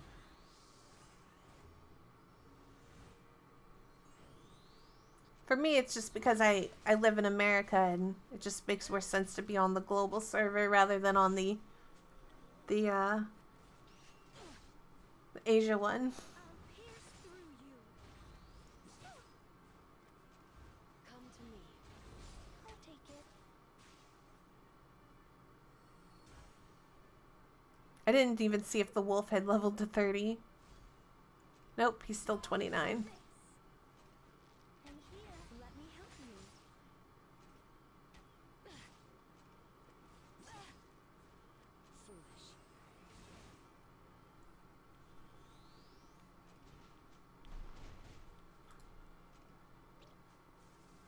do feel like the I've killed enough to get the guild reward though. So I'm kind of wondering if I should do it. You cannot escape from me.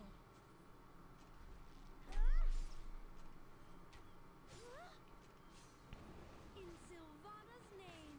That wasn't necessary, Silk. You could have killed it.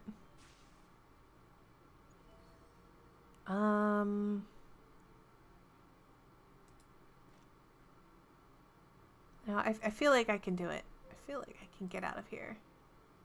You're trying to get a good global account, though? Oh, are you re-rolling?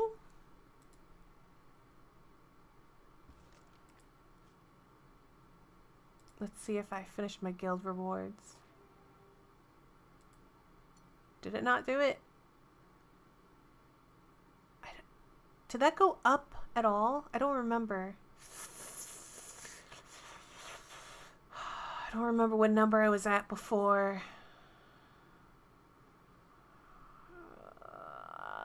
I don't know what's a Terranor soldier.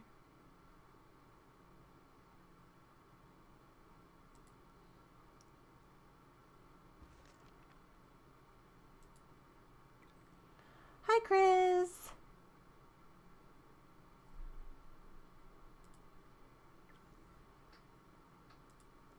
Oops.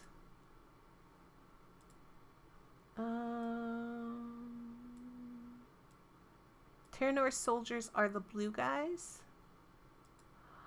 Oh, so they'll be like on these maps.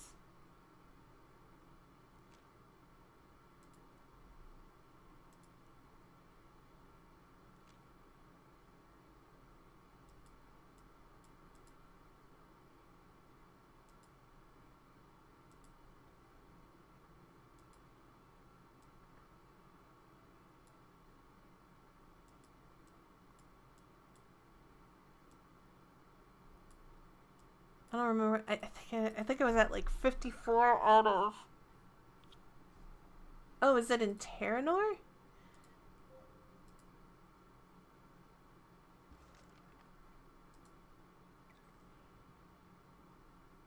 Oh, duh. Of course. Oh no, they are on this awful map.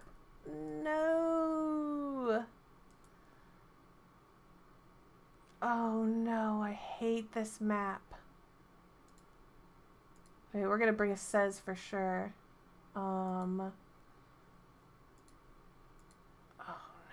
Okay, we will.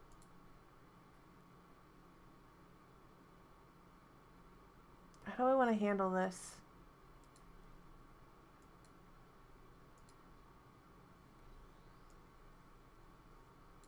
I think we're gonna have to. I think that'll do it.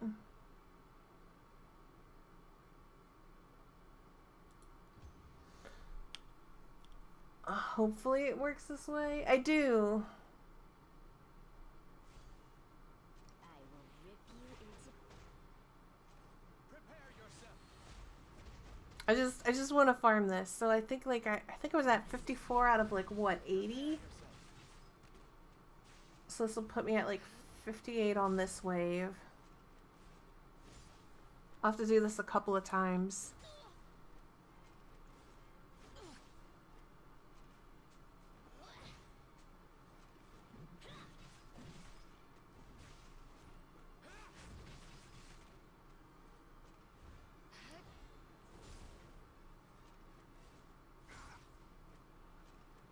Provided that every wave has at least 4 enemies, that's...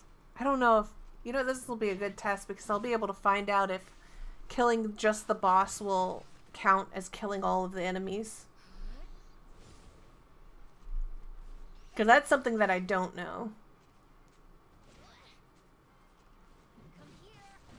Is it my turn? I think I was at like 54, so that's 58. This will be 62.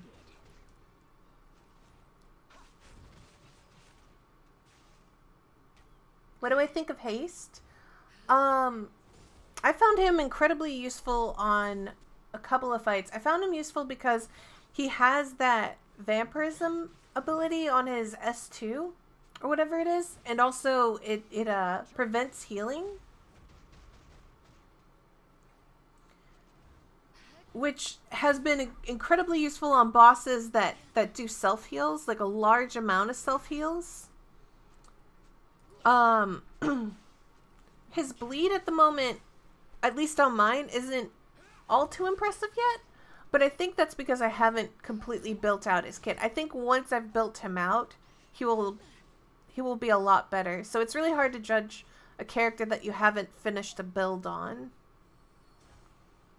But at the very least, even if he's not that built yet, his S2 is incredibly good. So I should have killed 65 or something like that. I think it should be like 65 if it counted the boss and the enemies if I kill here, or it'll be 63. If it's 63, then I have to start killing the little dudes on the final boss stage. I'm about to find out. Crow! Everyone always likes seeing Crow.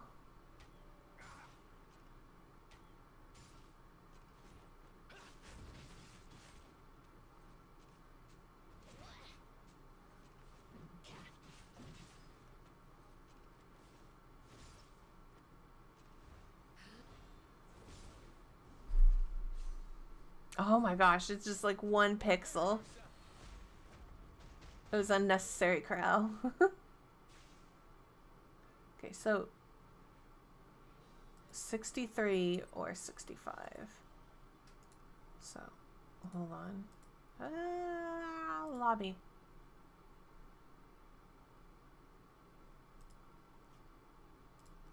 Killed. Thank you for that. Should be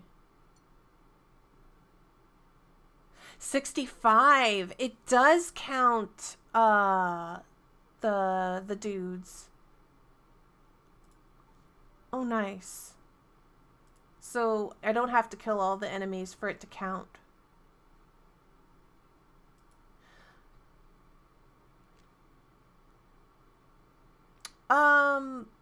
Crow is quite nice. He's amazing in PvP. Like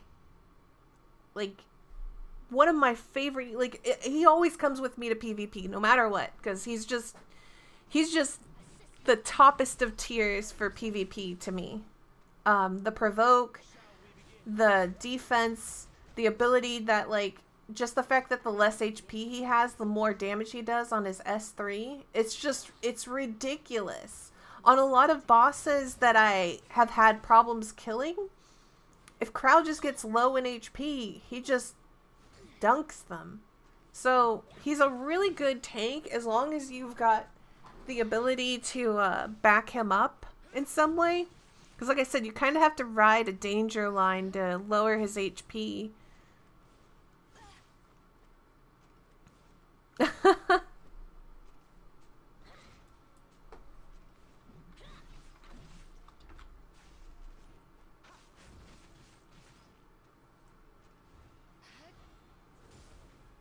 I think I need to do this stage one more time after this if my math checks out.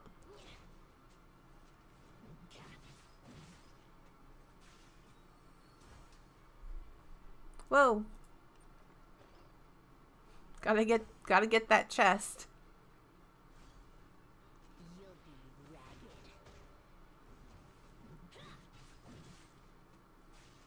And then I gotta kill some undeads, and then I should be good. Don't command me.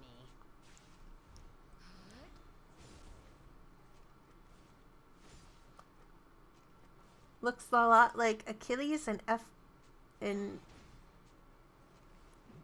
F-Go. I'm charging. I actually never played that game.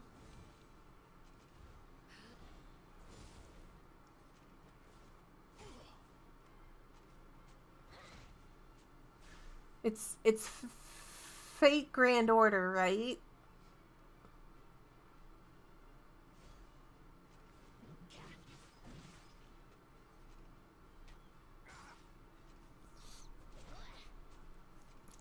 I've always seen like a lot of people talk about that game, and I never got in early.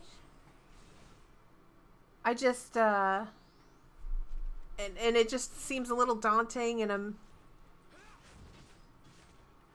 plus I heard a couple of not good things about Fate Grand Order. But I mean, I hear not great things about every game. I just never, I don't know, I never had the urge to go into it, and not any of my closest friends even tried it, so.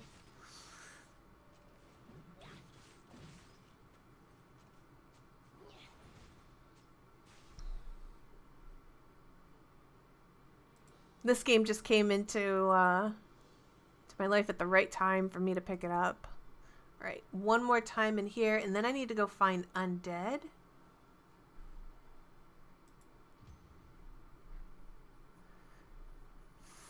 Fate Grind Order with bad rates and 3 stars are terrible. Ooh. Like, how bad is the rates? Because, like, the rates here are bad, but I actually don't care about the rates here.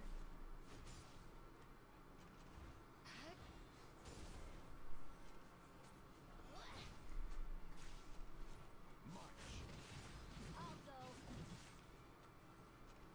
Come here. Is it my turn?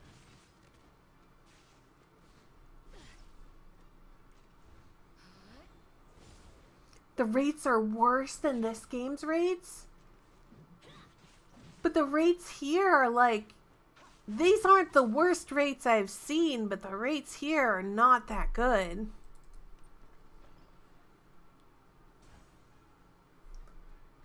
You're getting a lot less pulls. You don't even get a lot of pulls? Why wouldn't they give you more pulls? If the rates are going to be that bad, why not just give people lots of pulls? I guess it's because they don't think they need to. Beast of the West.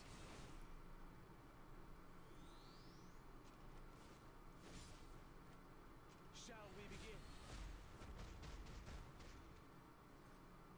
You'll be ragged. The rates are 0.1 for a 5-star?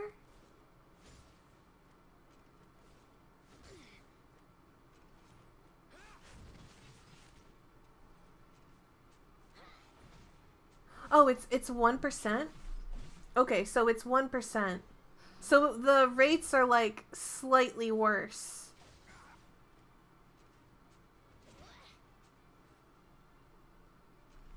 You get less pulls. So you get less pulls in Fate Grand Order than this game, not in all games general, just in this game.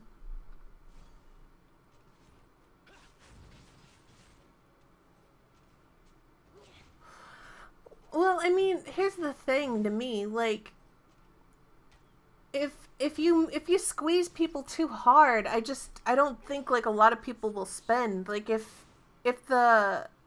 which is a big reason why I wouldn't spend in this game at all. Like, it's just kind of like, I'd be more likely to spend in a game that has like a 5% rainbow rate. Like, if it had 5%, I would be like, oh, I'll drop some money in that. Who cares? It's 5%.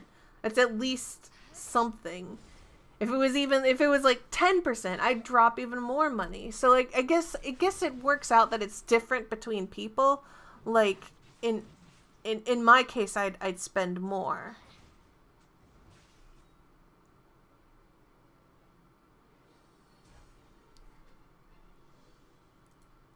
I'll show you the rates in this game. The rates in this game are like I said, not very good, but it's kind of like okay, because 3 stars and 4 stars are basically on the same tier list as the 5 stars.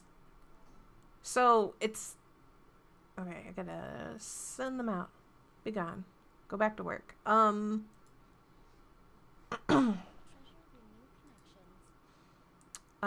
So on rate ups, the units get like a higher rate. Like the singular unit gets a higher rate. But let me just go to like the general rates. So the hero rates here are 1.25. 4-star hero rates are 4.5 and 3-star heroes are 41%. Artifacts have a higher chance. I also need way more artifacts than I need heroes. I do not want heroes anymore. If there was any reason why I would want a separate banner, it's just because I would be pulling on an artifact banner at this point and not a hero banner. But I know that I'm not part of the norm. So, yeah. But, like, in this game, the artifacts can be just as good, if not better, as a unit, though. Because, like, if you pull something like a Sigurd Scythe, this thing is ridiculous on a warrior. Like, any warrior it's ridiculous on. It doesn't matter.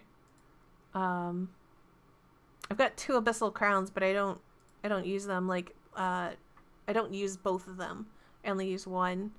And honestly, I've been toying around the idea of switching to a 4-star one because of the team comp that I use. Like, I use a team comp that has, like, debuffs.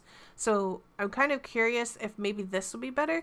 Though, whenever this one procs, it's really nice when it procs. But I almost feel like I'd rather just do more damage. I don't know. So, like, I was gonna test out a build on that later, but but yeah, like, this game has, pretty good artifacts, and some of them I would really want. Like, I really want a Dust Devil pretty badly, because I think I would use my haste a lot more if I had a Dust Devil. Hello! But you can also see that the, like, rates on, come on. The rates on a unit on banner or whatever, like, all these other ones are significantly less than Cecilia. So if you were pulling on this banner, Cecilia should be a lot higher chance than any other unit that you pull. You have Cez, Destina, Ravi, Lorena, Cecilia, Silk, Elson, Kiris, Taria. Skill. So, as he said down below, Destina's 3rd skill is the best one to do. Let me show you. Oh, why did I do that? That's the wrong one. Let me go to skill enhance. So, yeah, I would definitely raise Destina's 3rd skill to get the -1 cooldown, so that way you can get it back faster. And that's the only one I would go for on her, because, like, everything else is kind of meaningless to me, like, at least right now. That 3rd skill, -1 cooldown, that's really good. And then, like you said below, raising a unit's DPS skill is pretty worthwhile. I was raising hastes across the board because I could, and I was thinking that he was going to be my main DPS. But I was going to aim to get this one to the -1 cooldown. And then I was going to basically build up his S1. But I really wanted to get the cooldown. I don't know. I felt like spreading my points around, just spreading it around. Cecilia is definitely a PvP tank. I don't think she's better than Crow, but I think she's a decent enough tank.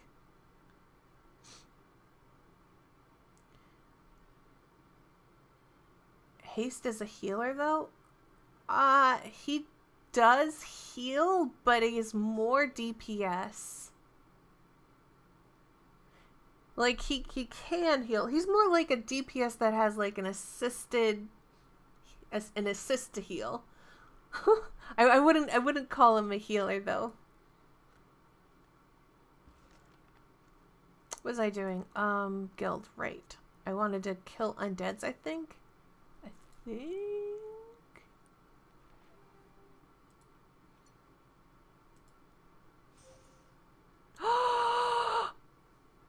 Blessed be this stream. You guys are all good luck.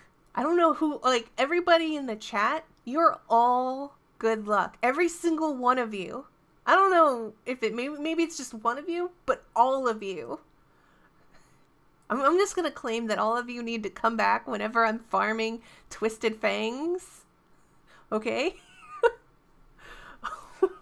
You all need to come back whenever I'm farming Twisted Fangs, because I need those. Jesus. Oh my god, this is like the best day ever. I'm so happy. I know that sounds like an exaggeration, but I've been trying to farm that for so many days now. You have no idea.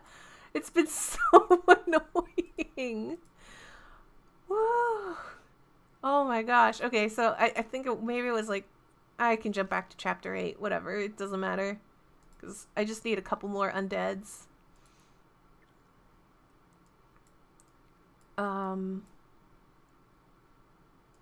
Was it 8-9 that we were killing an undead with? Yeah, okay. That's fine. This is fine. Was it a water boss or was it a fire boss? Why did I click out of that? It was a water boss. Okay. Yay, goblin chest! So, water boss, I don't need Crow. I don't need Ravi. We can just pop in Silk and Kiris. And where's that stupid wolf I was leveling? He can get XP too. Carmine Rose would help kill faster, but Wolf needs like, I think Wolf needs like literally 1 kill. Maybe, and then he goes to level 30 or 30. The lucky stream. I'm so happy. Twisted Fang. Oh my gosh, I only need 3 more. It's such a good day.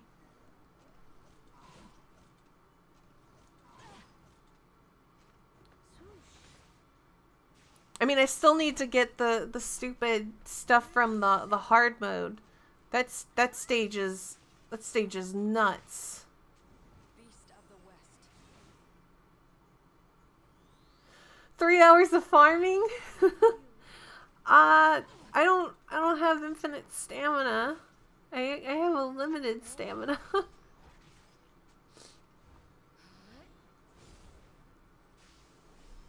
There we go. Wolf is now able to be 4-starred.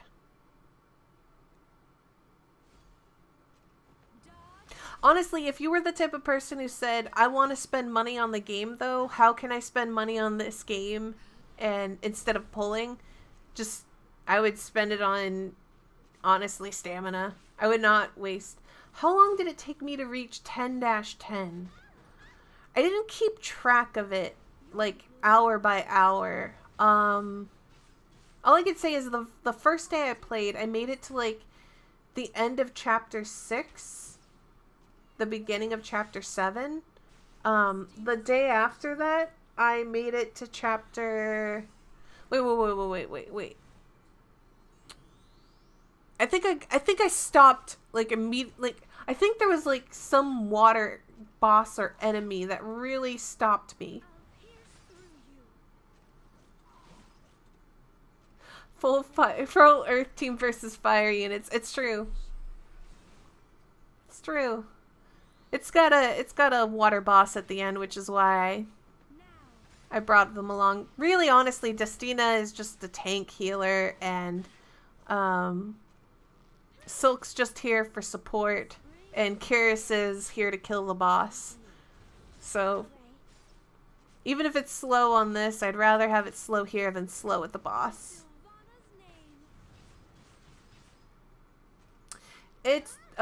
That is very true. If you have Says and all the time in the world, you can pretty much run your way to 10-10. Borrow a couple of friends for certain things. Make sure you level Elson. Elson is not as impressive at first, but once you get Elson to unlock his third awakening, so that way he can get his attack and defense buff, he becomes so much better.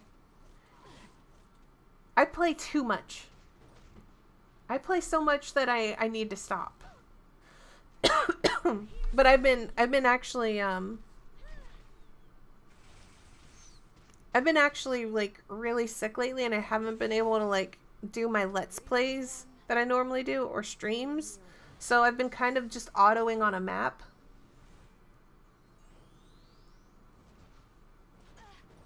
Because I love playing games so much, like all games, that whenever I'm not playing games, I'm sad. Not really, but it's just kind of like, I really love playing games. And I have no specific genre that I hold above any others. I like all games so much. And I'm excited because my my Pokemon Switch game should be arriving today.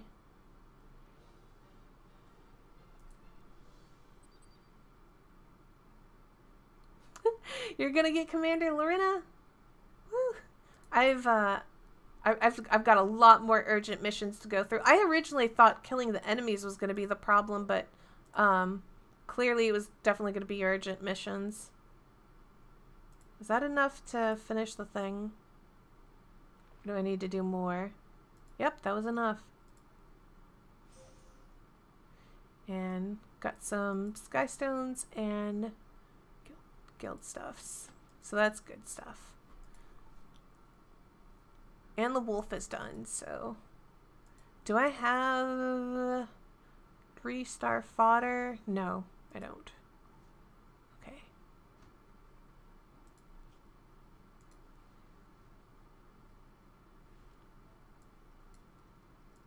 Listen, I buy every Pokemon game. I don't care what it is.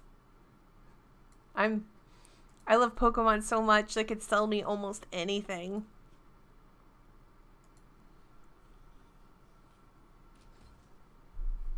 I'm trying to think if there was ever a Pokemon game I didn't buy. I don't think there has been.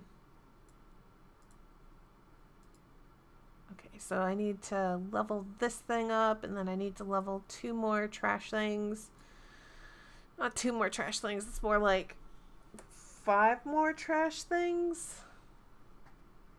Oh no, actually I have a wolf, so even less. No, I have a wolf. I can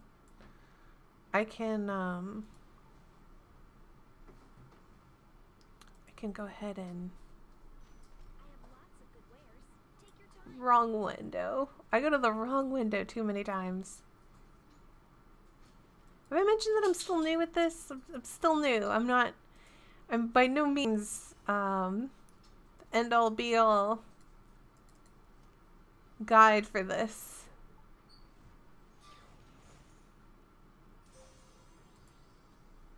Okay, so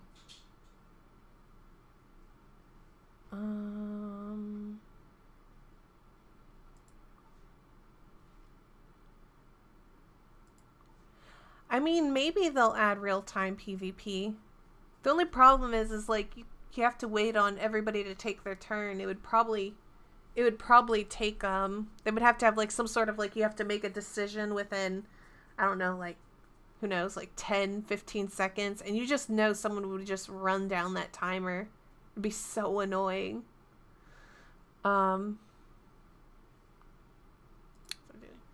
Back in my day, we battled other Pokemon for experience, not this cuddly catching them in a comfy 5-star hotel Pokeball. Oh.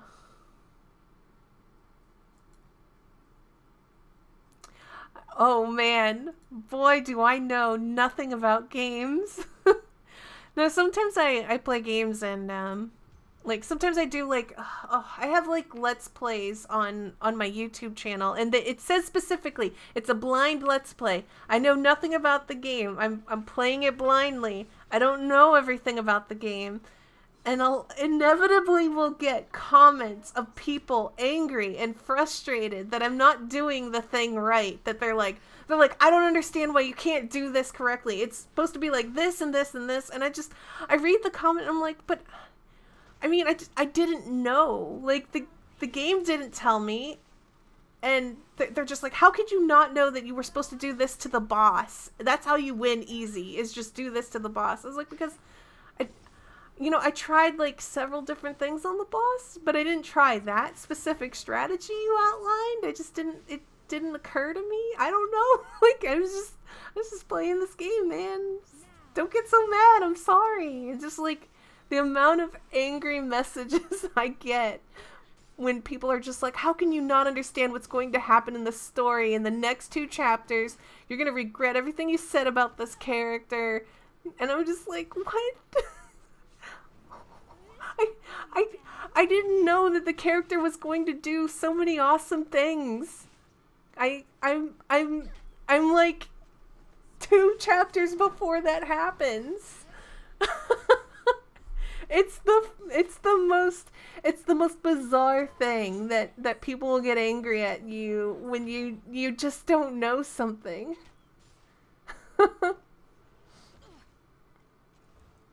And I mean, it's not like I tried to say like, I am the master of this game. I know how to play this game perfectly. I am a professional. I'm definitely not. I'm definitely not the end all be all resource for this game.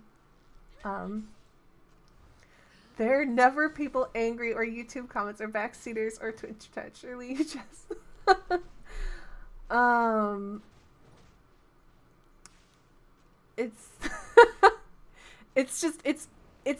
it used to upset me when I first started doing Let's Plays when people would get like really angry, like whenever I got like the death threats, I used to like get really upset about death threats, and I used to get really upset about like angry comments, and it would really hurt me because I was trying really hard. So when I got that sort of backlash, it just kind of like, it tore me up. And then basically one day, like I was listening to another YouTuber explain like their first experiences, that like things that they did wrong and things they did right, and the number one thing they said was like, why do you care so much about the people who dislike your content, and why don't you care more about the people who like your content more? Like, just focus on the people who like your content and keep trying to cater to those people and comment more to the people who like you and build a happier community that way, rather than trying to solve all the people who will never ever like you no matter what you do. And like, just that sort of like realization that like, you know, of course that makes so much sense. Why would you waste so much time on trying to please people who hate you? It just makes more sense to try and be happy about stuff. So, after I heard that from a YouTuber, it really changed how I handled that. Like, death threats, I just delete them. I don't even read them anymore. Like, it's whatever. If it's a death threat on a video, I don't delete it on the video. I just let it sit there. I mute the person and I move on. Like, I don't get upset anymore about that stuff because it just doesn't faze me. So, yeah, there was a couple of death threats. Not like I got them every day or something like that, but there was like a couple where people were just like threatening me, threatening my cats, threatening, you know, stupid stuff. But it really doesn't matter because they never meant anything. Grats, Sucklet Goblin Chest.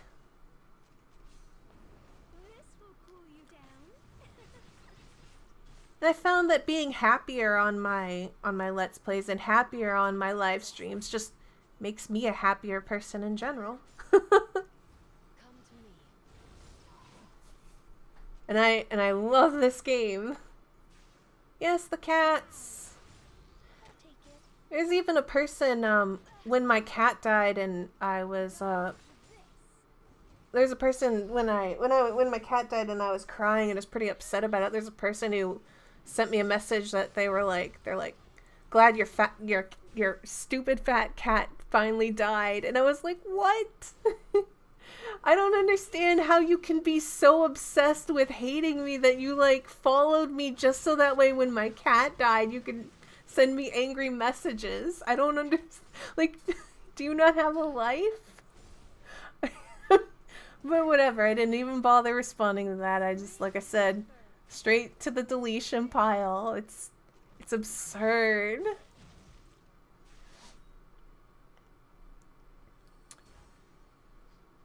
This game is a lot of fun though, guys. Like, I don't know if I've been showing off the best parts of this game, but I don't honestly, like, here's the thing, like, I don't normally like games with really low rates because I like games where, you know, you get all kinds of cool stuff, but when the 3-star and 4-star units look so good, like in just appearances, when they look so good and they are actually good, it really makes the rates kind of not matter. I kind of think of it almost like,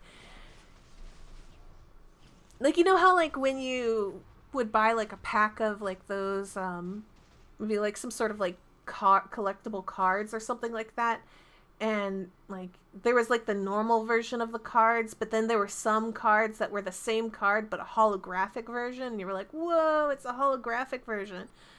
I almost feel like that's this game, where, like, this game has, like, the 5 stars, but they're kind of like the holographics, where they're like, yeah, they're still, like, good or whatever, but that doesn't mean that the 3 and the 4 stars aren't good either. Yeah, the 3 stars don't have animations, but the other thing that I've noticed about the 3 stars is that it seems like they're all the ones getting the specialty changes.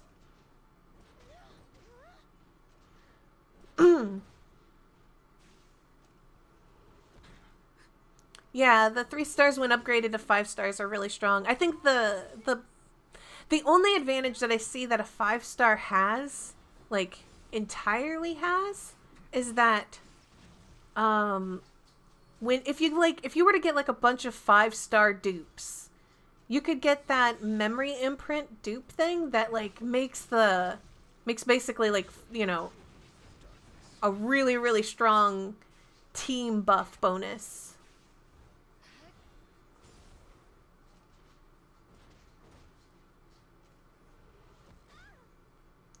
I like games where you can be dedicated to lower rated units and they're pretty good.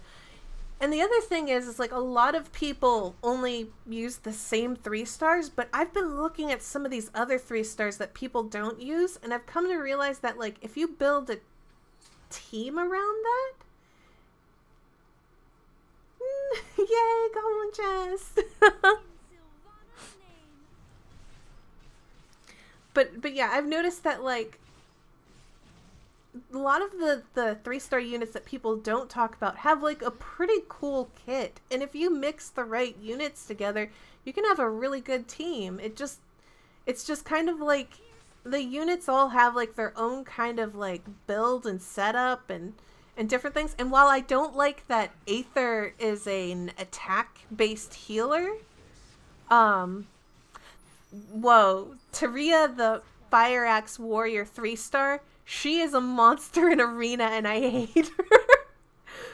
She's so mean in Arena. I do not like her. It's because I haven't built mine that I hate her. I'm just like, I see her and I'm just like, I don't like you. You're so mean. That is to say that she's really good.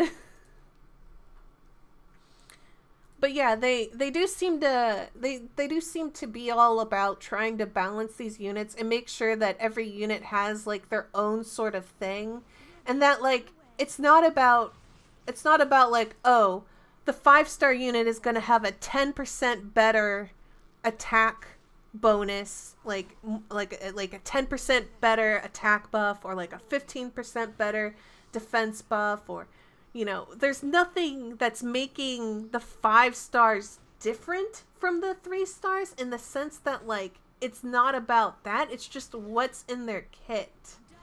So I've played a ton of gacha games, and yeah, I'm really certain in the same way that, like, normally when I play a gacha game, it's all about, well, how many 5 stars or 4 stars do you have? Because, like, the 3 stars aren't really good.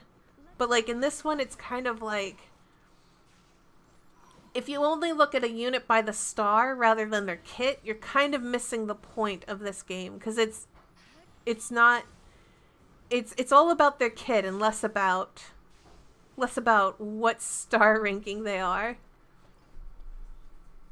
My strongest units are all 3 stars, or 3 base 3 stars that are now 5 star.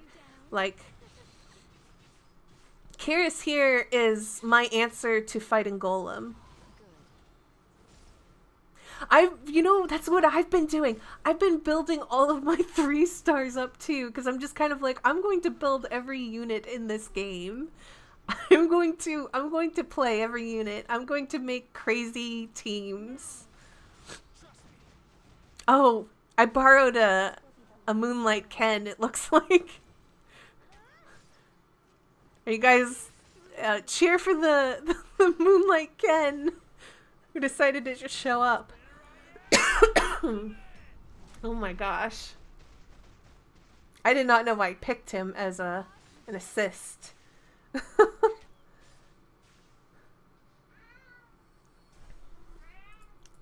What do you want, Phoenix? Phoenix, be quiet. I'll pierce through you. Some Korean player almost done building all 3 stars in the game. I mean, it's just because, like, the other thing is they already said that they will go in and basically buff and tune characters. Obviously nerf the ones that are too strong in their own field, but they plan on buffing ones that just aren't standing out. So it's really cool that they care enough about, like the units that most games would just be like, well, whatever, they're just going to be outdated units.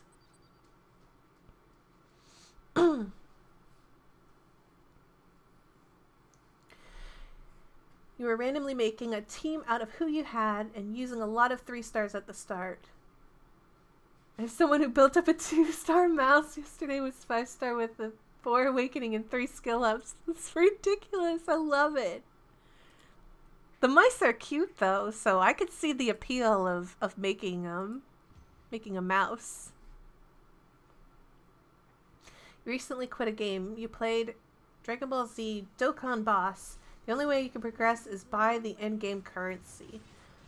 I think, to me, and this goes for any gacha game, if a game forces you to pay money to get better at the game, drop that game. That is not a healthy system. Even if you are a whale, I would not play a game that strangles a player to pay money, because if they do that to everyone, then you're likely going to make a lot of free-to-play players, a lot of casual players, or even minnows. They're going to back out of the game, and you're not going to have a community to really play the game with. It's just it's a really negative thing that just feeds in on itself. And if you ever feel like I just started Epic7, and Epic7 is really, really new. If Epic7 started doing that tomorrow, like, it just decided, you know what, we're gonna, like, make everything pay to win, I'd drop the game in a heartbeat. I'd tell everyone to quit the game. I'd be like, no, we out, son. We ain't gonna stick around here, because that's not a healthy system. What's healthy is when everyone can play the game, and I also think that I also really want there to be a pity system in this game. Not because I want the pity system, but I think that a pity system is good for basically people who spend money. I think that if you want to spend money, you should be allowed to spend money. And if you spend money, you should be able to get good things out of spending money. Nightbot, okay, I need to disable Nightbot. I'm about to disable, you know what, can I just block Nightbot right now? What if I block him?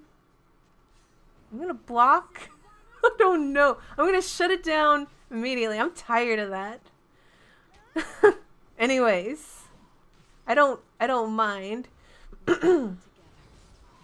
Anyways.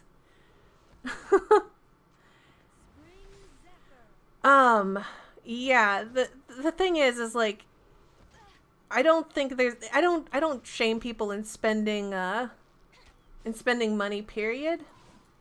Yeah, I probably can do it. I just gotta do it in the right menu. Let's see.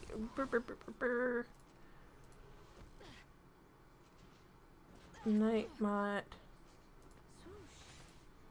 Okay.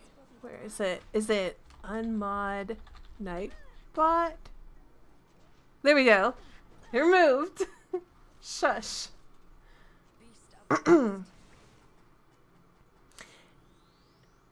Let's see. Did I see the Chinese man who spent $70,000 on a mobile game?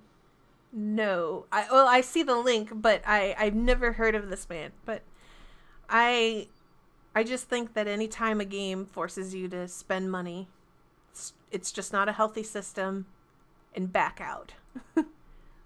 It doesn't matter who you are.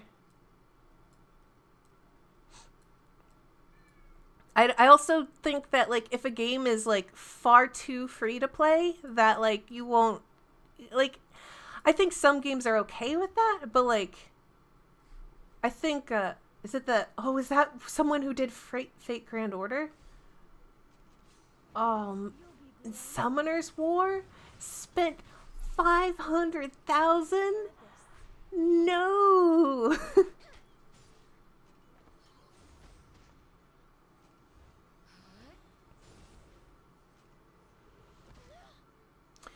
If you spend money, and if you spend money, and this is my philosophy on spending money, but this is because I don't have money to spend. In my personal opinion, I don't spend money until a game has earned my respect to spend my money. And by that I mean, like, if I haven't gotten anything good from just pulling what the game gives me, I'm not going to spend money. Period. I'm not going to spend money to try and get something that I want to feel better. If I've already obtained lots of good stuff from the game, it's like, okay, you've opened me up to the idea of maybe putting some dollars in. But this is my philosophy, and this is by no means, like, don't follow my philosophy, just do what you want to do. But for me, it's just, I won't spend a dime until I'm happy with spending money. I'm not gonna make myself feel better by spending money.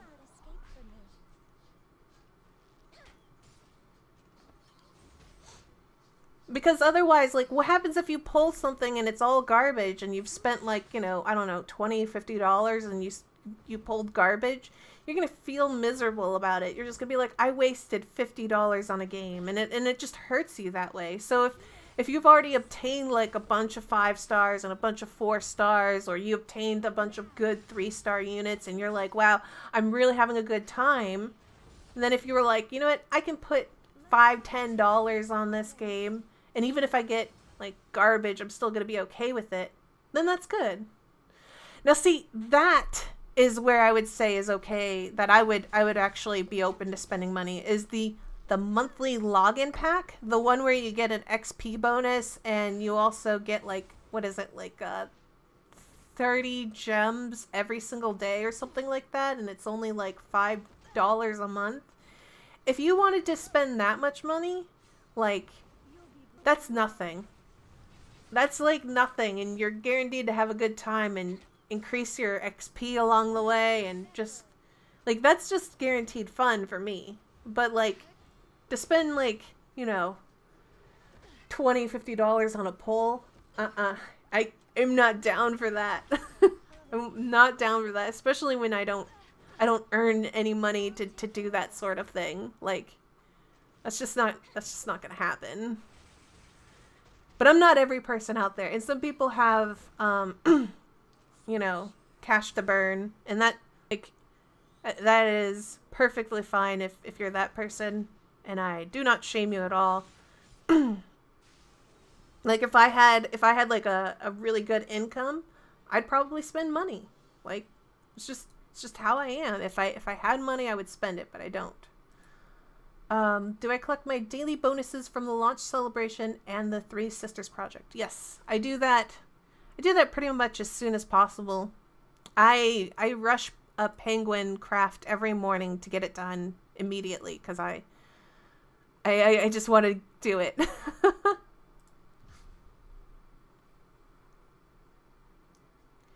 Funny thing is that 300 gems cost less to buy 900 than to buy the 900 one. That's weird. Normally it's that you get more out of buying the like the higher gems usually throw in extra bonus gems. I haven't actually looked at the pricings of stuff. I'm just throwing it out there. You see the 12 hours for 1-star penguin? Yeah, I just rush that craft in the morning. Like usually when I wake up, I only have to spend like maybe 40 of whatever currency it is to finish crafting my wolves. So I just do that. I just insta finish all of my wolves. I insta make a penguin, and then I put the... Yeah, I can show my sanctuary levels. I don't mind showing that. I'll do that next. But, I kind of just try and do everything early in the morning as soon as I log in. Just to get the stuff out of the way and to go back to enjoying the game. Because I don't like thinking about all the dailies I need to get done. I just want to, you know, finish them as soon as possible.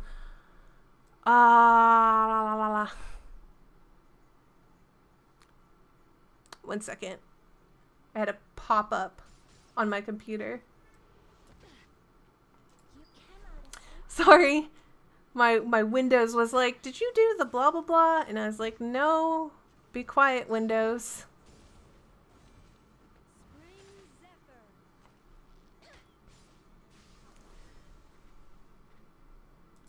I don't want to do whatever update. Woo! Skystone. I also like how this game, you can find like the pull tickets and like the paid currency and like chests and stuff. That's pretty nifty. I also like I know like this game still has like a ton of different types of currency, but I'm really glad that there's not like a, how do I put it? And like in a lot of games they have like you need to have like 300 paid currency is different from the 300 unpaid currency or whatever. And then they have like, you have to have paid currency to pull on one banner and unpaid currency can work on other banners, and just like that sort of nonsense bugs me. That's made me quit a lot of other games where it's just like only paid banners can you get this stuff, and I'm just like, don't do that. Don't do paid gem stuff or whatever it is. You really hurt your players like that. In-game VIP system. Oh, stop those. Okay, so the sanctuaries. Going over here to the sanctuary. We'll start with the Forest of Souls. What I do for Forest of Souls is I max the third one, which is so that way you can have more slots in your Forest of Souls. I don't value crafting penguins. They take too long. If penguins only took like 3 hours to craft, then maybe? If they were 3 hours, I would craft penguins, but 12-hour penguins, not worth it. Not worth it to me. It might be worth it to you. It just depends. And then for the High Command Center, the Dispatch Center, I like having hunt missions because they give you these accessory tokens that you can pull with. And this seems to be like the, can you craft 3-star wolves? No, you cannot.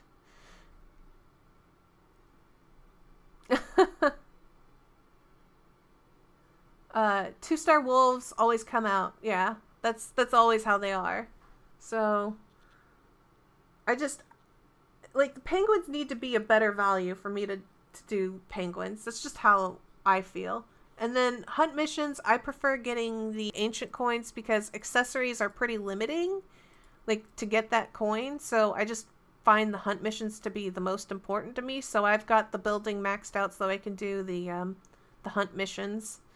You have to put 1 point in here to even unlock the building. So that's just, like, this is just my build because I don't plan on doing war missions or adventure missions or sanctuary missions. And then for the Heart of Orbis, I have the building at 333, but that's because I plan on sleeping at some points. Like, when I sleep, and I just want to never have to worry about it. You can do 233. If you're the type of person who's going to check in on this game more often, I recommend 233.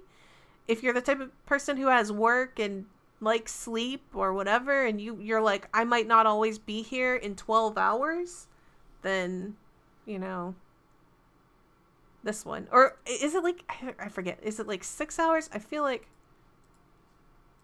I forget what the level 2 is. It's like probably like 6, 7, 8 hours, who knows. And then obviously maxing out the bonus chance rate, so that way when you collect this you have a chance at getting bonus. So if I had gotten a bonus, this would be like 6 Skystones and whatever amount of gold. So to me, those are the things worth upgrading here. And then I'm now working on the steel workshop. I feel that building out the middle furnace is the most important thing to do first, because this raises your chance of getting a higher rarity in your equipment that you're crafting.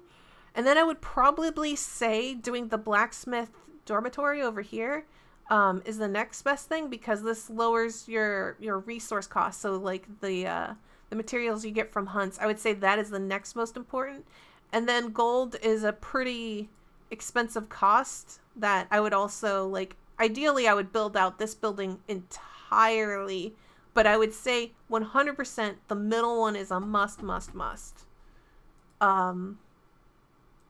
So like if you plan on making any weapons at all, you gotta do the middle one, like, without a doubt. If you plan on making a lot of weapons, you probably want the one on the right. And then saving gold is always a good thing, because once you get good gear, you're gonna want to, like, upgrade it, so that's gonna cost money. And that's pretty much how I did it. Like, I would say, like, the only thing that I did that would be out of the norm is I went for a 333 here. I think that most people do the same build that I'm doing here, but it really depends on, like, what type of person you are.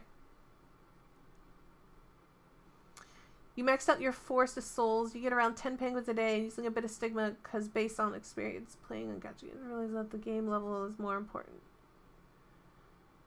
Yeah, I mean, like I said, I know people who maxed out the Forest of Souls because that's what makes, like, they wanted that, and that's, I don't think that there's truly a wrong answer in here. It just depends on what you value.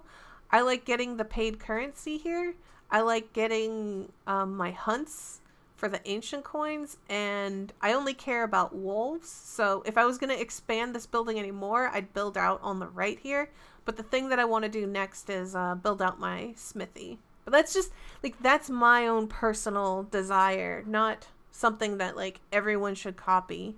That's just what I want. I don't know if I have enough ancient coins to do a pull yet. I do. If you're truly a lucky stream, you would get, yeah, that's nice. T4 shield. I wanted a shield. I will take a shield. Oops, wrong one. I actually need more accessories, so anytime I get any accessory at all. Equipment. T4 shield. It's a shield with HP. I'm just gonna lock that for now, because I need sets. I need to finish sets pretty badly. Hello. All right.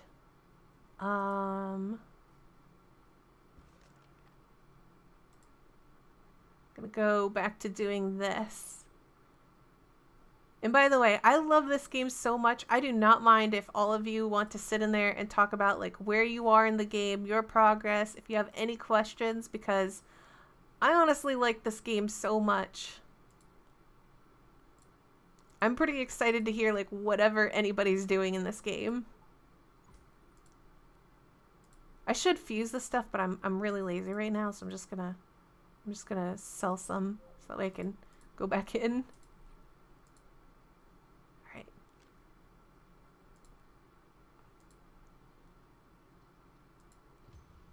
Like, what chapter are you guys on right now? Have you already completed like 1010, or are you still working your way towards 1010?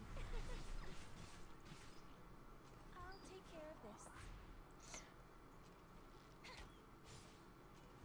Let's go together. Here I go. I'm curious too. I'm not that I'm in the hard mode already. It's called world mode, or world difficulty or something like that, and it's a lot harder. You're farming Orbis? That's a good. Do you think upgrading equipment slots is worth it ever? I did it because I thought I'd end up using a lot of equipment. I've been upgrading equipments. I think for me, like, so many people talking. I gotta make sure I read everybody. So I'll start from the top to the bottom. Ginkgo Snow is at 8 something. I was actually kind of stuck in chapter 8 because of my fire team for a while. And then Slowbro Fist asked if I think upgrading equipment slots is worth it ever. I've obtained all the units I really want at the moment, and I'm kind of waiting to see what the pity system that they're planning on implementing is going to be like. So I've just been kind of sitting on gems. However, I've been expanding my equipment slots a little bit just because I find that I don't want to continuously go and get rid of stuff. Be quiet, cat. I think of like, I think if you're not happy with the units and the artifacts you have, you can keep on pulling. But I think once you reach a good place, it's pretty worth it to expand your unit inventory and your equipment inventory, because the better equipment you get, the more you're going to want to save, and it's just a hassle to continuously have to like clean that out all the time. Animus is just farming. Nuck is finished 10-10, working on Shadow Rose and Assassin Cartuja. Awesome, you got 2 amazing units. I only have Cartuja, but I heard Shadow Rose is like super good, right? And then High is on 10-5. Is 10-5 the boss fight that I think it was? I was actually, that was the day that I got stuck on the 10-5 boss fight. Or whatever boss fight it was. There was a boss fight that I got stuck at. Maybe it was like 10-3. I don't remember. There was a boss. I got stuck at it. That was the day that I daily pulled Crow, that I leveled him up, and then I was able to get past that boss. Oh, it was Rose boss. Right. Okay. Try this strategy. Take 1 DPS friend, mainly, 1 of your fodder, and 1 healer, and along the way, and you will level up your fodder very fast. You need some warriors. I needed knights really badly. The only knight I ever pulled in the game for the longest time was, oh, I'm definitely out of stamina. I'm definitely out of stamina. And I don't think I have any leaves because I've burnt them all. I've burnt all of my stamina. Let's see. Rose was a tough boss. Is there a chance to see the story again? You skipped a lot of chapters and you really want to see it again. Is there? The story is different on hard mode. It's not the same story again.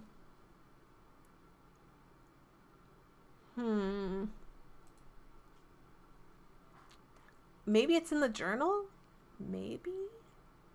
Because I know it's not on the stage select. Nope, it's not here. Oh no, I don't think there's a way to review cutscenes. If there is, I haven't seen it.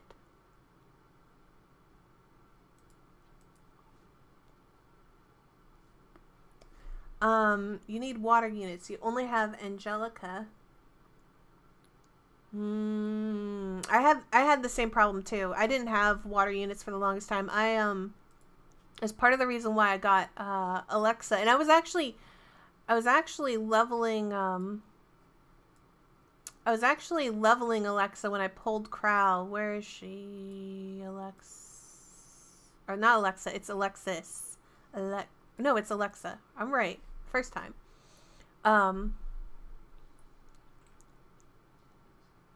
Let's see. Yeah, she was the one that I was actually working on when I pulled Crow, and then I was like, well, I guess I don't need a water unit anymore, really. I do want to level a water unit because type advantages are really nice, so I plan on leveling her as well. My solution to no good water units is to just work my way to getting Yuna. That is my stupid solution.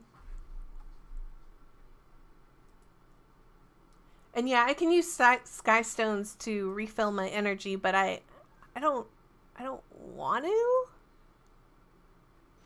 What do you think? My thoughts on Assassin Cartuja? I think he's really, really good. I think he's really good in Arena, like super good.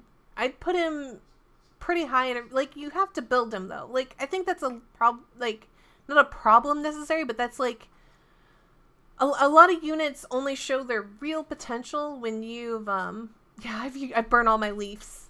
I've burnt them all. How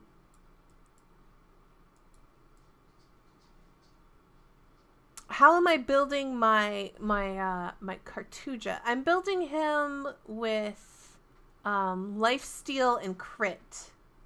I'm out of leaves. I'm all out of leaves. There's no leaves yet.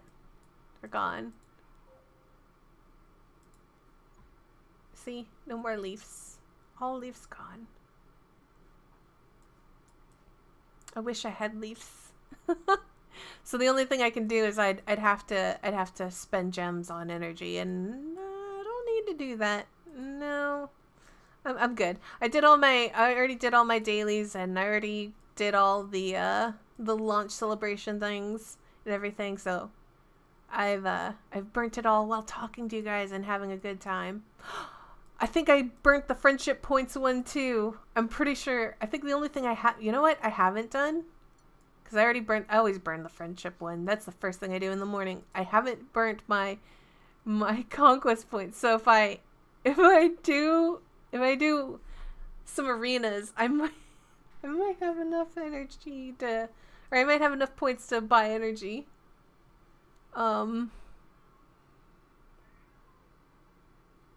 I hate the look of that team. Sometimes I just don't want to fight teams because I know how annoying they'll be to fight. And it would just, like, it'd make me angry. I'd rather do a team that's this team. I'd rather fight this team. Not with the garbage in my team. Oh, I messed around with my arena team, did I?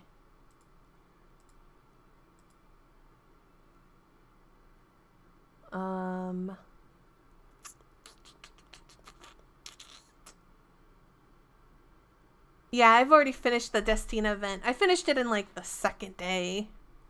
Like I've emptied it out. The only thing I can do now is pull coins. I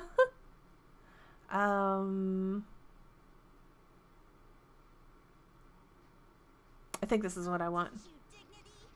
I think this is what I want. I'm all ready. This will cool you down.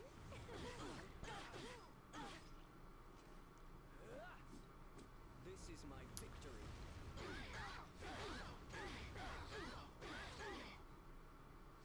Prepare yourself. Okay.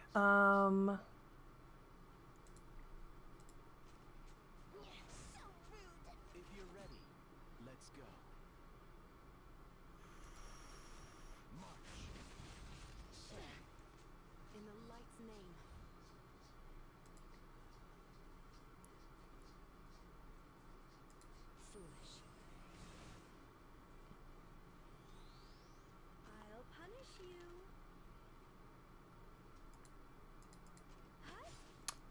I'm basically baiting out Destina's East of the west.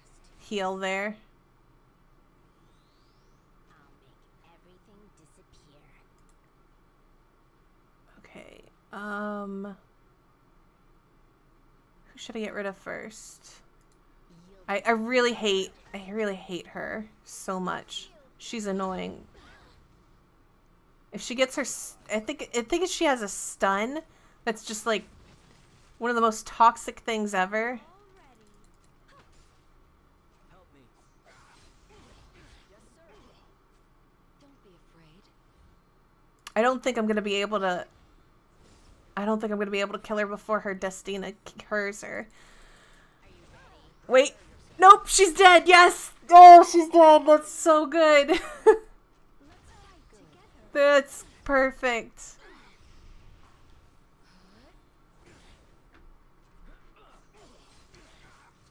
Now isn't the time to hesitate. Dang it. I was hoping for a provoke. Radiant light.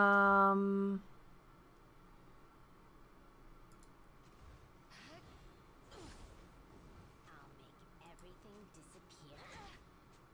I'm all ready.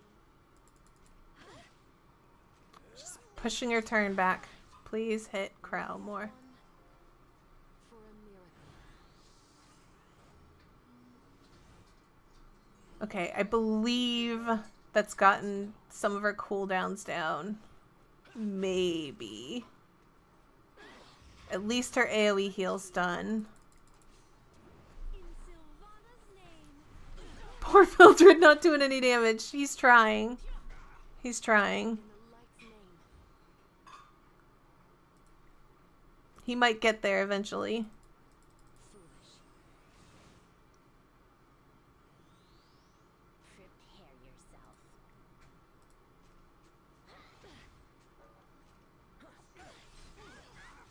I'll blow Okay. you away if you're not careful. I'll pierce through you. Shall I have a go? All troops! Let's get rid of this Destina. she's just here to be annoying and heal and just, you know, just get lost. That's all. Okay. I'm all ready. Dodge this. Guy's name. I didn't even look at his name. I will rip you into Don't be afraid. All right. All he's got left is Vildred.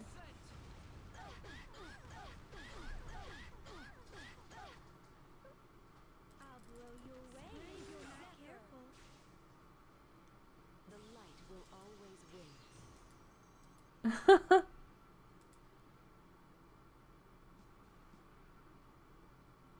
I definitely won't make enough stamina here, but I at least will work towards getting stamina.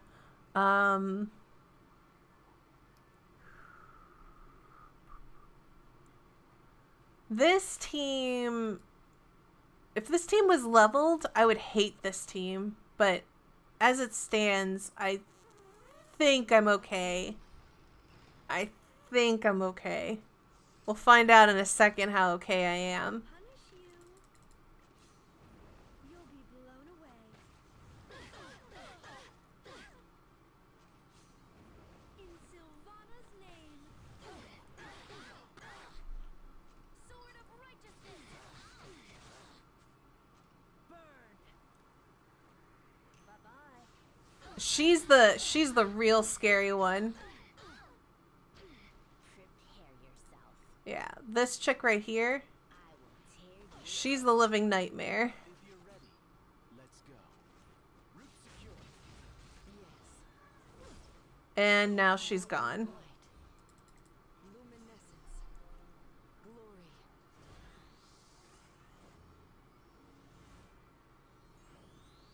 I'll blow you away if you're not careful. Am I running Carmine Rose on defense? I don't think I am. Carmine's just my offense unit. I'll make everything disappear. Got rid of her. Hesitate. Yeah, see, if this team was actually fully leveled, they would have been really scary. Don't be afraid.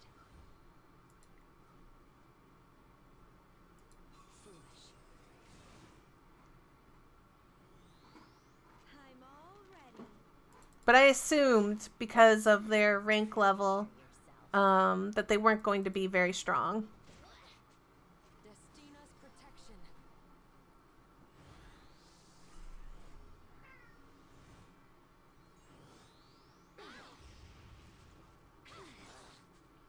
I'll punish you. Swoosh. Shall I have a go? I believe my defense is Crow, Destina, Assassin, Cartuja, and Ravi. I think that's my defense. In the light's name. I could be wrong. I think that's my defense, though. I'll blow you away if you're not careful. Or maybe it's Silk instead, somewhere in there. You know what? It might be Silk. It might be Silk, Crow, Destina, Silk, Crow, Destina, Ravi. I don't remember. Punish you. This is I don't remember. This will cool you down. Fighting Metapod last. Radiant light. In most cases, like, I would actually get rid of Destina sooner. But this team had a lot of squishy people that I could just, like, burn down. And so no matter how much Destina wants to heal them, if I kill them before she can heal them, then, you know, she's not getting nowhere.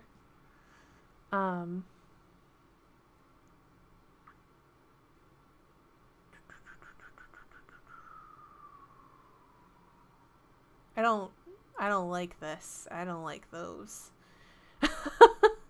I did not want to fight any of that. I just assume anybody that's in this grade now is like, I am at your command. when I see like some level 50s of like units that I absolutely hate, I'm just like, you know, I don't care.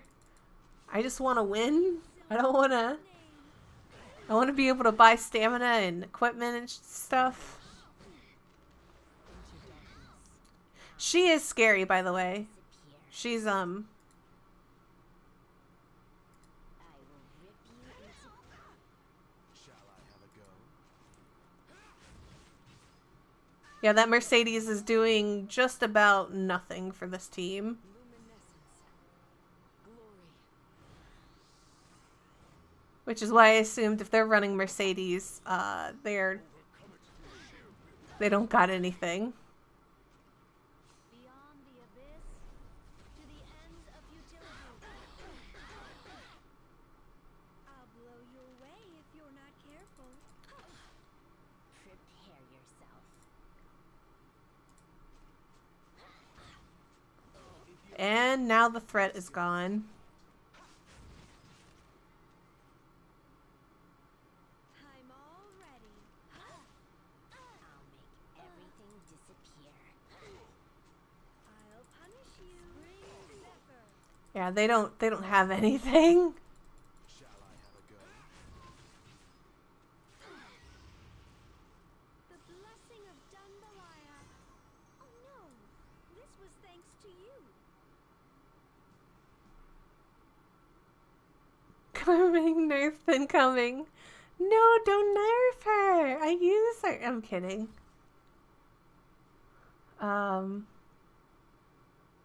What was this team again? It's Firewood. Firewood. Okay. Yeah. Yeah. I didn't get lost today. Yeah, that's fine. Seems probably easy. I'm all ready. You'll be blown away. I'll show you true power. Prepare yourself. I will tear you up. Now isn't the time to hesitate. Alright,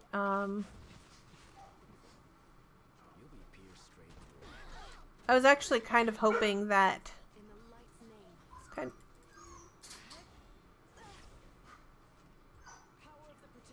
when I'm done, can I see the defense? My dog's going nuts because someone's at the door. I'll blow you away if you're not careful. Make everything disappear. I don't know if you heard my dog going nuts, but oh, Destina's stunned. That's the best day ever. I'm all ready. Let's get rid of her. Radiant light. Beast of the We'll heal up. You. I'm coming. I'll punish you. Get rid of her. Prepare yourself. Okay, I think Destina's probably in the range where Krell can kill her, which I want to happen badly. I'm all ready. in the light's name. You heal yourself.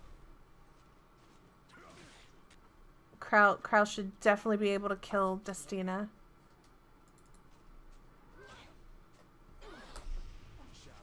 Okay, yes, get rid of her before, like, she's tanky.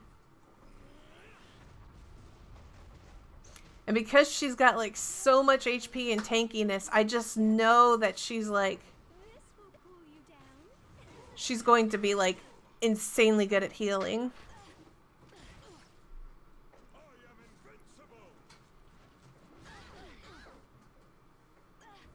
Woo! Destina's protector. Destina, whoa! I was a little too close. A little too close. You'll be ragged. Now isn't the time to hesitate. Prepare yourself. I'm all ready. Hold on. Let me burn. I'll pierce through you. I'll punish you. I wanted to make sure. Fight together. Don't command me. In the light's name. Well, honestly, Foolish. there's nothing sure you can do about this.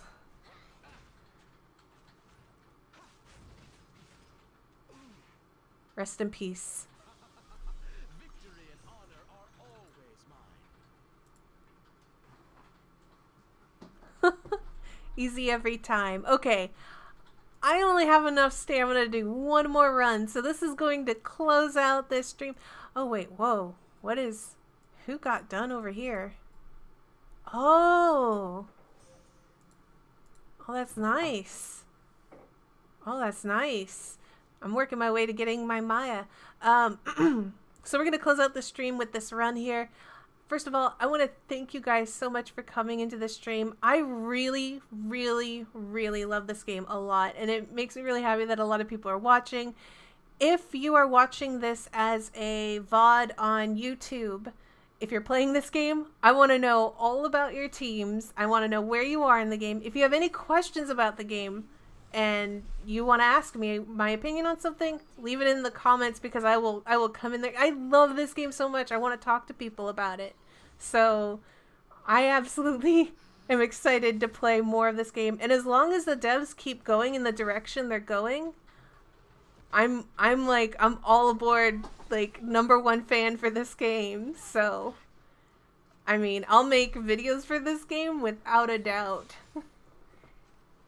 And thank you so much for coming to the stream. You guys were lucky. You got me my Twisted Fangs. Well, not all of them, but you got me 2. 2 in one day. 2 in, like, only, like, an hour. You guys are the luckiest viewers ever. Oh, I'd stream more if I was able to use more stamina, but I'm out of stamina, so I don't want to, like, just idle here. So I promise I'll come back with more stamina some other time and Trust me, if I got like a buttload of leaves, I'd be here all day. You'll be blown But thank you guys so much. And I will see you guys in another video or in another stream. I do stream other games. Oh, you're welcome for the goblin chest, but I think it's more like everybody in the stream was lucky, so it's everyone's luck that got you the goblin chest. Bye bye! And may you have good drops and good luck in the gacha.